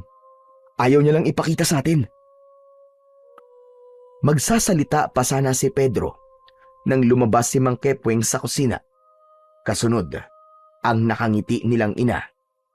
Nagkatinginan silang dalawang magkapatid sa pagbabago ng emosyon ni Aling Senab. Huwag na kayo mag-alala sa nanay niyo. Marami na akong ginamot na katulad ng sakit ng nanay niyo. Lahat naman ay gumaling. Dati ko siyang kaibigan, kaya gano'n na lamang ang kanyang gulat nang magkita kami. O siya, sige, paano? Aalis na rin ako. Basta't iinimin niya ang gamot na iniwan ko para sa kanya. Napatayo sa kinauupuan ang magkapatid dahil sa masayang balita na narinig nila mula kay Mang Kepweng. Tila nawala ang pag-aalala sa dibdib ni Pedro nang makitang maayos na ang kanilang ina. Inihatid pa nito si Mang Kepweng hanggang sa labasan. Hindi lang talaga mawala sa isip ni Pedro ang panginginig na yon ng kanyang ina kanina. Ngunit pinagbatayan na lamang niya ang masiglang pagkilos ng kanilang ina habang kausap si Mang Kepweng. Parang walang nangyari na bigla itong lumakas. Pagkatapos umalis ni Mang Kepweng, ay nagpaalam na rin sila sa kanilang ina na kailangan nilang bumalik sa palengke dahil balak ni Tatay Inok na turuan sila sa paggamit ng kakaiba nilang mga sandata. Hindi nila sinabi sa kanilang ina na balak nilang maging isang manunugis ng mga aswang na kanibal dahil ayaw na nilang mag-alala pa ito sa kanilang dalawa ng kanyang nakababatang kapatid na si Juan. Pagkatapos pumayag ni Aling Senab, ay naglakad na sila papunta sa palengke. Lumipas lang ang ilang minuto, ay maayos nilang narating ang kinaroroonan ng kanilang pwesto. Nadatnan nila ang matanda na kanina pang naghihintay sa kanila. Sinabi nila kung bakit sila natagalan. Ikaw na muna, Pedro, ang tuturuan ko kung paano gumamit ng jungle bolo. Pero sa kakahuyan natin gagawin ang pagsasanay dahil maraming tao rito. Hindi nila tayo pwedeng makita. At Tatay Inok, sabay niyo po ba kaming tuturuan ni Kuya? Oo, nakikita ko naman na mabilis kayong matututo sa mga ituturo ko sa inyo. Meron na talagang mga nakahandang kagamitan na pagsasanayan natin sa kakahuyan. Hindi nga sila nagtagal sa palengke at agad silang pumunta sa kakahuyan para sa pagsasanay na kanilang gagawin. Pagkalipas ng ilang minutong paglalakad, ay tumambad sa kanilang paningin ang lugar kung saan ay merong mga nakatayong mga kahoy na sinadyang ibaon. Ang paligid ay napapalibutan ng matataas na mga puno na nagsisilbing bubong laban sa sikat ng araw. Habang ang mga ugat at damo sa lupa ay nagsusulputan na parang mga ahas na gumagapang. Sa isang maluwag na bahagi ng gubat, nilinis ni Pedro ang lupa gamit ang kanyang jungle bolo. Isang mabigat at matalim na talim na kayang sumibak ng mga sanga at kawayan. Dito niya ginamit ang kanyang lakas at kasanayan ayon sa sinabi ni Tatay Inok. Ang mga troso na nakatayo ay ginawa niyang target. Bawat hampas ng jungle bolo ay may tunog na matalim na sumasama sa hangin. Sa paligid ay naririnig ang huni ng mga ibon at kaluskos ng mga hayop sa damuhan. Tila nakikiisa sa kanyang puspusang pagsasanay. Ang pawis ay tumutulo na sa kanyang noo at ang bawat galaw niya ay nagpapakita ng tapang at determinasyon.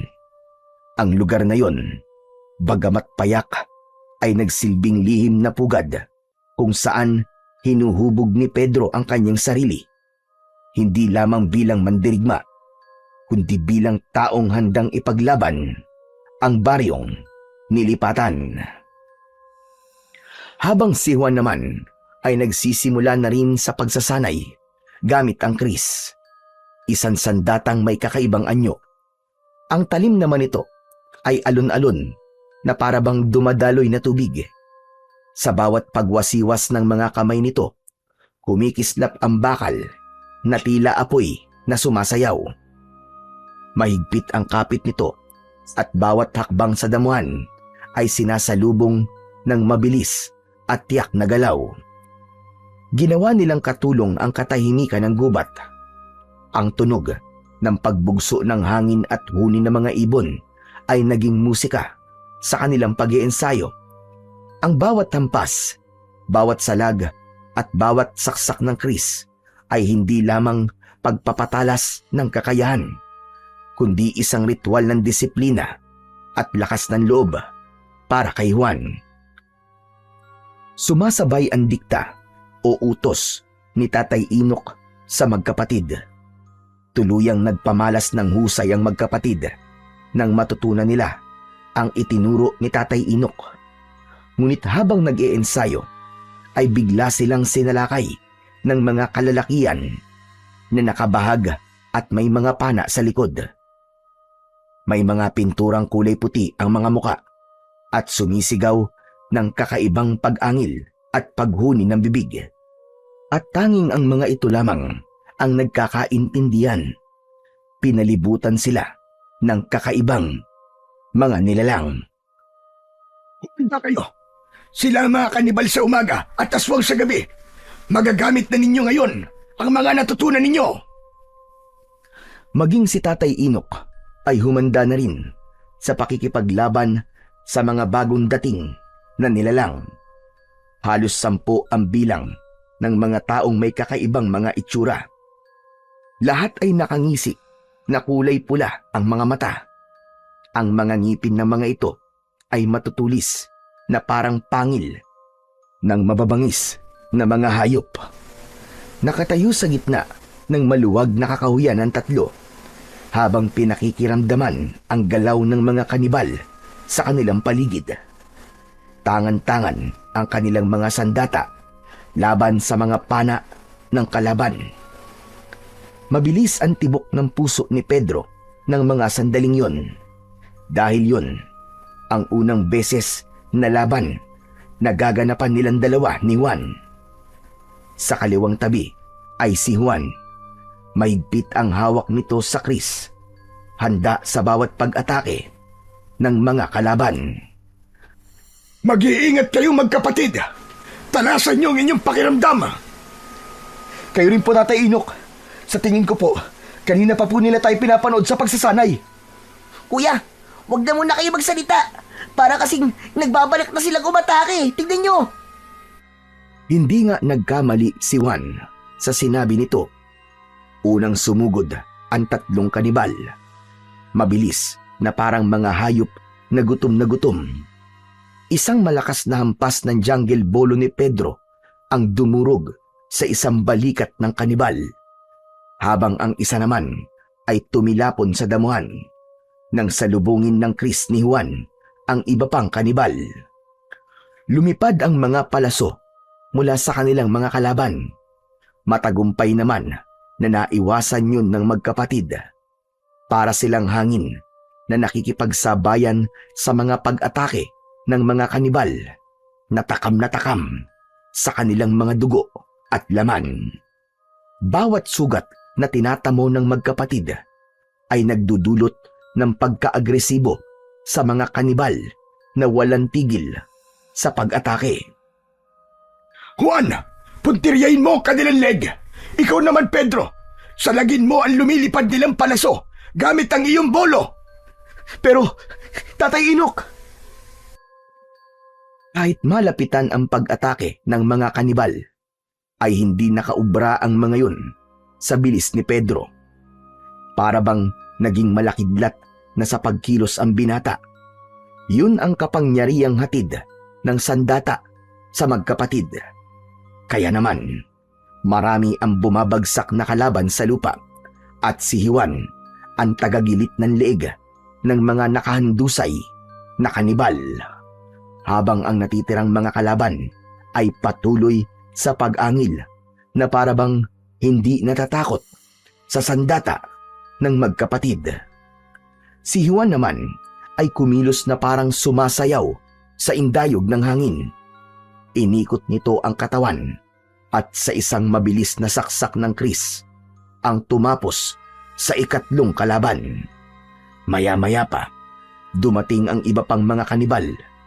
Mas lalong naging mabilis ang kilos ng magkapatid, habang si Tatay Inok naman ay humihingal na nakikipaglaban sa mga kanibal.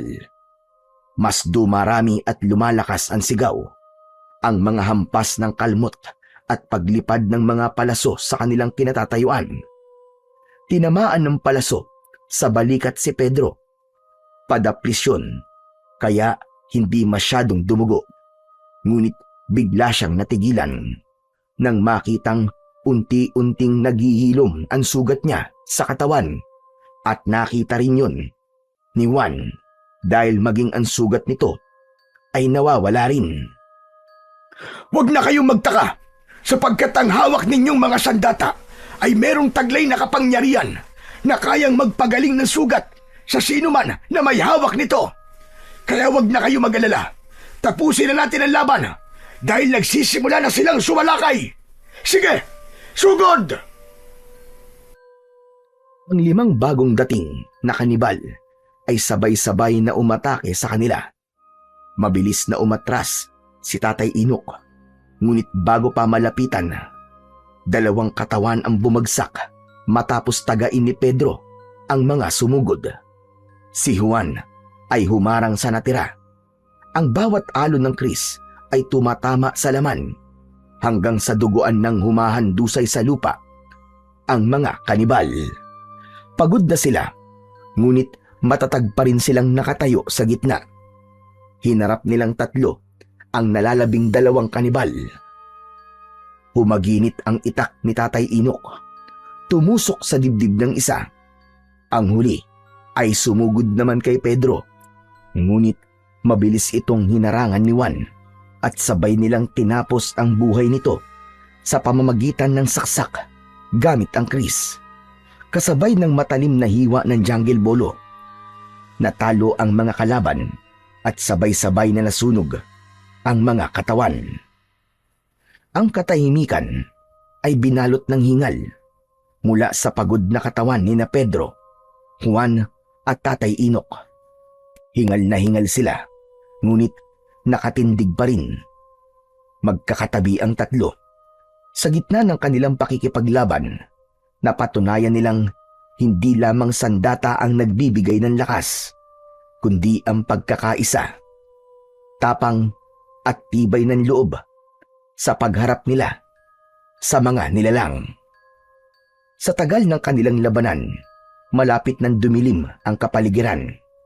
Isinama ng magkapatid si Tatay Inok sa kanilang bahay, ngunit pagdating nila sa kanilang tirahan, tumambad sa kanilang paningin ang sirang bahay at bukas na pintuan.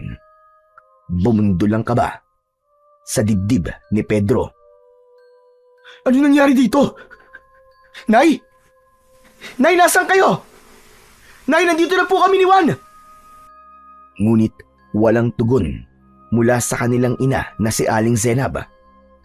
Naluluwang pumasok sa loob ng bahay si Juan at hinanap ang ina sa lahat ng sulok ng bahay.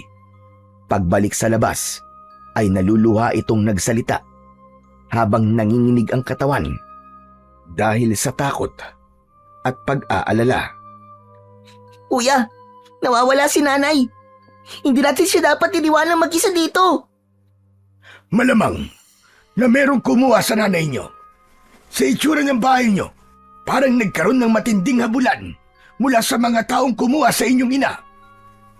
Tatay Inok, ano na pong gagawin namin? Tulungan niyo po kaming mahanap si nanay. May sakit po siya, Tatay Inok. Baka po kung ano po nangyari sa kanya. Sa palagay nyo, sino ba ang kukuha sa nanay nyo?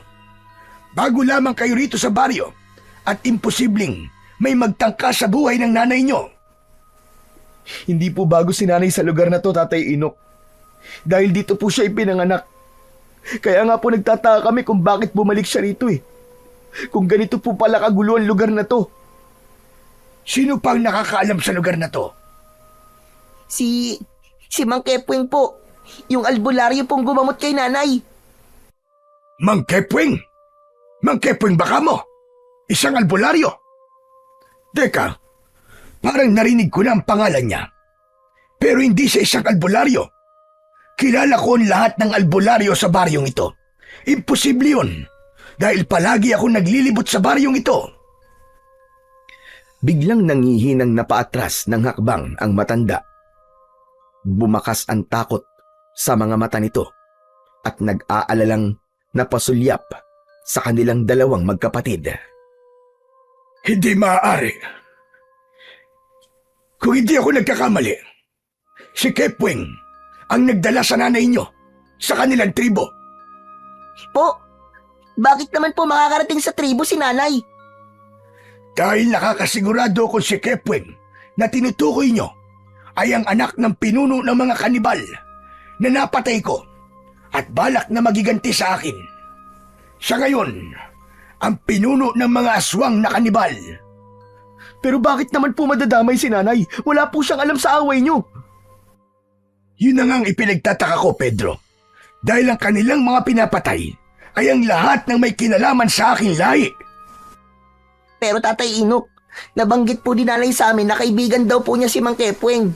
Kaya po nagtiwala po kami ni Kuya sa kanya. Nagtiwala kayo. Kahit mabigat ang nararamdaman nyo sa kanya, di ba?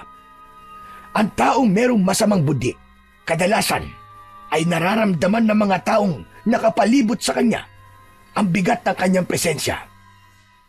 Posibleng ginamitan ng hipnotismo ang nanay nyo para umanib siya sa kanilang lahi. Tiyak na may ibang dahilan. Nasa panganib ngayon ang nanay nyo. Kuya, Tatay Inok, kailangan po nating hanapin ang kinaroroonan ng kanilang tribo. Hindi po kami maaaring manatili rito nang hindi naililigtas ang nanay namin. Kapat na po siguro mga natutunan namin pagdating po sa pakikipaglaban, Tatay Inok. Pagkatapos po namin marinig na nasa panganib po ang nanay namin, hindi po kami mapapalagay dito.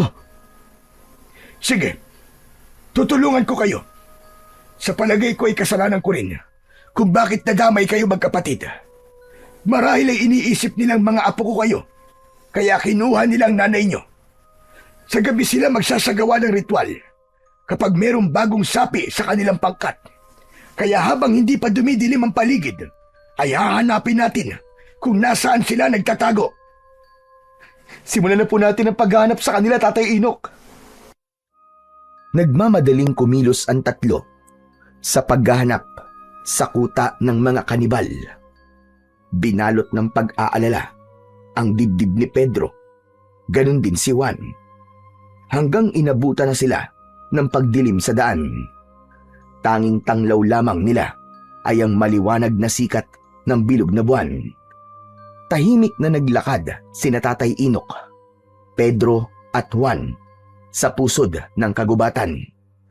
Ang kanilang mga yapak ay halos hindi marinig sa makapal na damo. Ngunit ang kanilang mga mata ay malikot na parabang alerto sa bawat galaw ng paligid. Maingat nilang sinusuyod ang bawat sulok ng gubat. Sa kanilang mga puso ay iisa lamang ang layunin. Hanapin ang tribo ng mga aswang para iligtas ang kanilang ina na si Aling Zenab. At nang matuldukan na ang matagal ng paghahasik ng lagim at takot sa kanilang baryo, maya-maya pa ay unti-unting nagbabago ang klima ng paligid. Ang mga puno ay nagmistulang kublihan at ang hanging pumapaloob ay mabigat. Amoy ng nabubulok na laman at dugo ng tao ang umalingasaw sa buong paligid. Nararamdaman kong malapit na tayo sa kanilang tribo. Kaya humanda na kayong dalawa. Mahinang bulong ni Tatay Inok sa magkapatid habang ang mga mata ay kumikislap sa dilim. Narinig nila ang alingaw ng mga nakakatakot na halakhak mula sa di kalayuan. Ang tunog ay hindi pangkaraniwan. Malalim, gutom, at punong-puno ng kasamaan. Dumagdag pa rito ang mga matang nagliliwanag mula sa kadiliman. Dahan-dahang lumitaw mula sa pagitan ng mga puno ng kahoy. Sa wakas, natagpuan nila ang kanilang hinahanap, ang nakatagong tribo ng mga aswang. Kitang-kita ni na Pedro at Juan ang kanilang ina na nakagapos sa kawayang nakabalagbag sa itaas ng kakahuyan. Walang malay at merong mga pasa sa katawan. Habang ang malaking kawa ay kumukulo, nakalagay ang mga lamang loob ng mga biktima ng mga ito. Sa gitna ng nag-aalab na mga sulo, nagsasayaw ang mga nilalang na kalahating tao at kalahating halimaw. Ang mga balat ay kulay abo, ang mga kuko ay matutulis, at ang mga ngipin ay kumikintab sa dugo ng huli nilang mga biktima. Tahimik na nagtagpo ang tingin ng tatlo. Walang salita, ngunit malinaw ang kanilang pasya na ang labanan ay hindi na nila maiiwasan. Pumunta sa gitna ng mga aswang si Mang Kepweng. May hawak itong sibat na gawa sa matulis na bato. Alam kong susugod kayo sa tribo namin. Dahil hawak ko ang pinakamahalagang bagay sa mga buhay nyo. Nagkakamali ka. Wala akong kinalaman sa kanila. Kaya wag mo silang idamay. Pakawalan mo ang nanay nila. Dahil kung hindi, mangyayari rin sa inyo ang ginawa namin kanina sa mga tauhan mong hayop ka. Matagal na panahon na kitang hinahanap, tanda. Pagkatapos pakakawalan ko lamang ang nag-iisa kong alas. Nagkakamali ka. Hindi mo ba talaga nakikilala ang babaeng nakatali sa itaas ng puno? Pambihira. Napakawalang kwenta mo palang ama kung sarili mong anak ay hindi mo makilala. Pambihira. Ako lang pala ang nakakakilala sa kanya. Matagal kong pinag-aralan ang lahat ng tungkol sa'yo, tanda. Ano ang ibig mo sabihin? Itanong mo sa dalawang kasama mo kung ano ang pangalan ng kanilang ina. Napasulyap si Tatay Inok sa gawi ng nag-aalalang magkapatid. Nagtataka sila sa naging pag-uusap ng dalawa. Pedro, Juan, ano ang totoong pangalan ng nanay ninyo? Senab po. Senab po ang pangalan ng nanay namin, Tatay Inok. Bigla, bumagsak sa lupa si Tatay Inok sa labis na pagkabigla. Nanginginig ang katawan nito at takot na napatingin sa gawi ni Aling Zenab. Habang wala pa rin itong malay na nakagapos ang mga kamay at paa habang nakasabit sa puno. Tatay Inok, ano po nangyayari? Hindi ko po maintindihan. Lumakas ang alingaw-ngaw ng tawa ni Mang Kepweng sa nakitang reaksyon ng matanda. Ang hina talaga ng mga ulo nyo. Anak ni Tatay Inok ang nanay nyo. Si Senab, ang bunsong anak ni Tatay Inok, na tinangay ng malakas na agos ng tubig habang tumatawid sila sa ilog para tumakas. Ang nakakuha sa kanya ay ang kaibigan rin niya na si Lento, na napatay ko rin dahil natuntun ko kayo sa baryo nyo. At sa dinami-rami ng paglilipatan nyo, dito pa talaga sa lugar kung saan nagsimula ang lahat. Tatay Inok, totoo po ba sinasabi ng halimaw na yan? Oo, Juan. Totoo. Mga apo ko kayo. Anak ko si Senab. Naluluwang bumaling ng tingin si Pedro sa gawi ni Mang Kepweng. Pakawalan mo nanay namin, Mang Kepweng! Kung ikaw ang pumatay sa tatay namin, dapat kang magbayad. Buhay ang kinuha mo. Kaya buhay rin ang magiging kapalit. Kaya nga ako naniningil sa inyo. Dahil buhay ang inutang ng magaling na manunugis niyong lolo. Nagpalit pa ng pangalan ng hayop. Akala niya siguro ay makakapagtago siya sa akin ng habang buhay. Hindi niya akalain na sa pagpalit niya ng pangalan, hindi kagad siya makikilala ng kanyang anak. Pinahirapan niya si Zenab sa paghahanap sa kanya. Pakawalan mo ang anak ko, hayop ka! Tayong dalawa magtuos! Huwag mong idamay ang pamilya ko! Ako lang ang may kasalanan sa'yo. Sobra na ang buhay na kinuha mo sa akin. Kaya tama na! Tapusin na natin ito! Nagkakamali ka. Damay-damay na to. Ubusan ng lahi. Matirang matibay. Tama lang, Satsat! Simulan na natin ang laban! Unang sumugod ang galit na si Juan.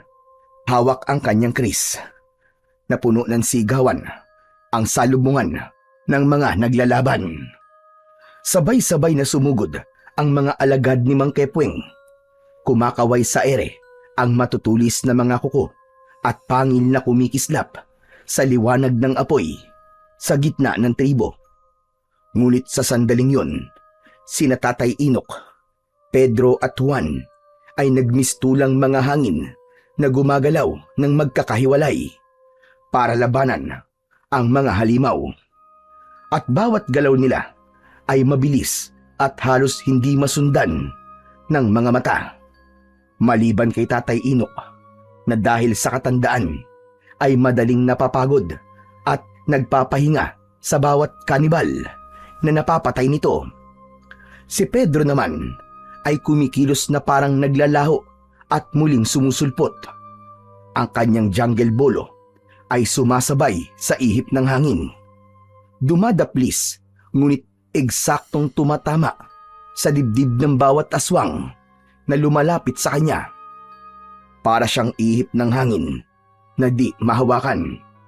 Ngunit sa likod ng bawat dampi ng kanyang sandata ay may kasamang sugat na nagdudulot ng kamatayan sa bawat tatamaan ng kanyang jungle bolo. Si Juan naman, hawak ang kris, ay parang ipo-ipo. Ang bawat hampas ay sabay na bumabagsak ang mga kalaban sa lupa habang nagkikisay ang katawan na hinahabol ang sariling hininga.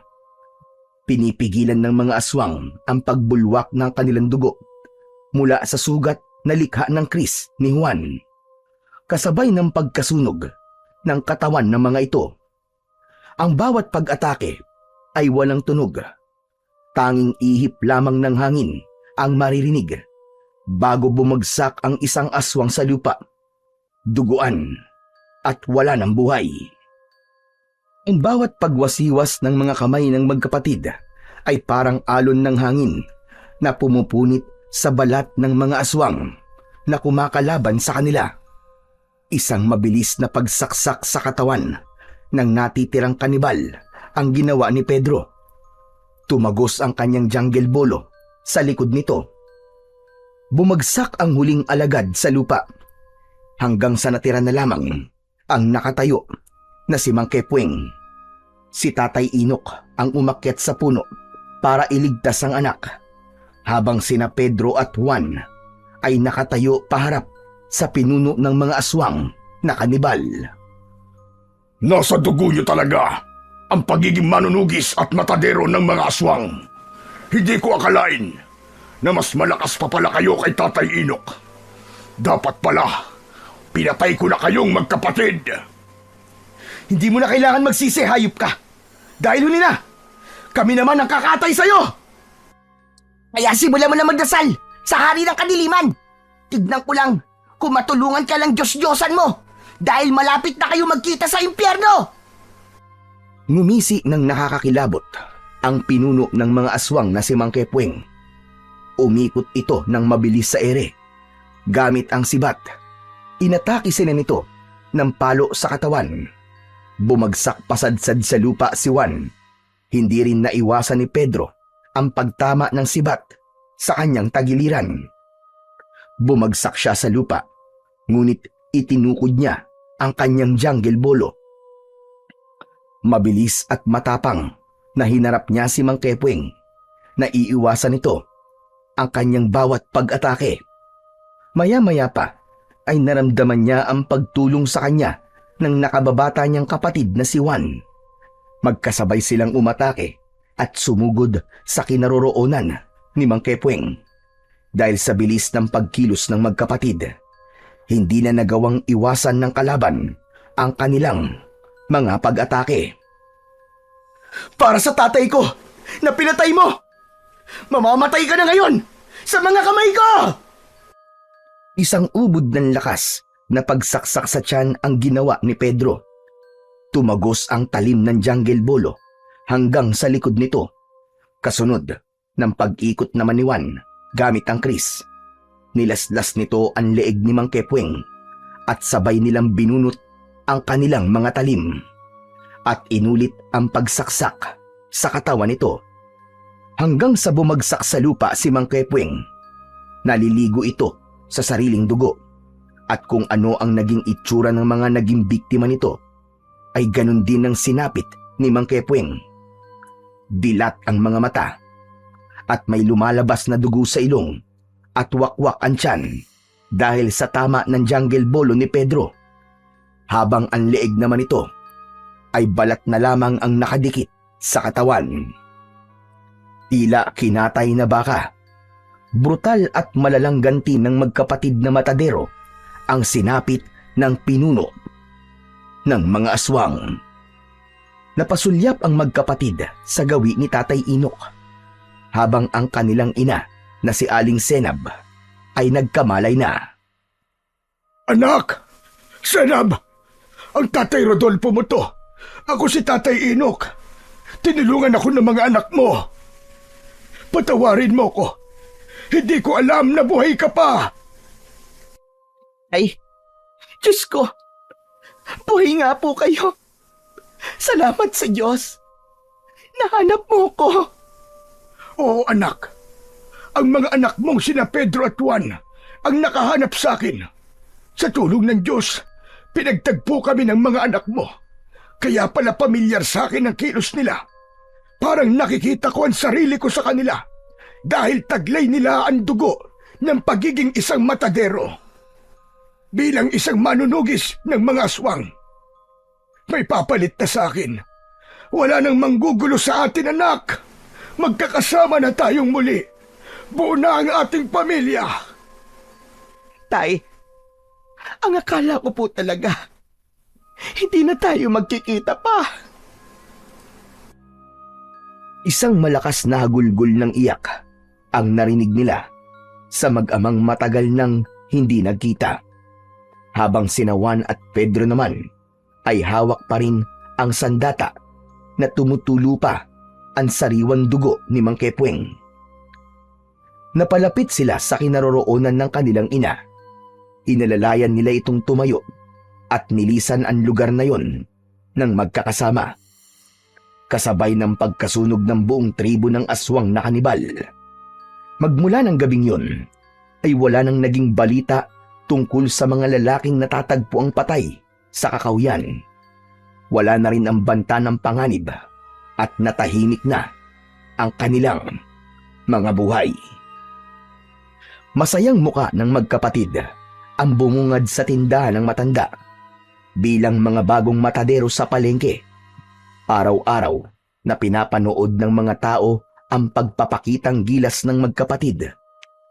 Palaging ubos ang kanilang panindang karne. Hindi nagtagal ay nakahanap si Tatay Inok ng albularyong titingin sa sakit ni Aling Zenab. At dahil sa matyagang gamutan, gumaling ang kanilang ina sa sakit nito. Ngayon ay kasama na nila si Tatay Inok sa bahay. At sila namang magkapatid ay isa ng napakahusay na matadero sa palengke ng baryo ng Kalumpit. Sa kwento ni na Pedro at Juan, higit pa sa kanilang husay at lakas ang naging sandigan nila sa bawat laban.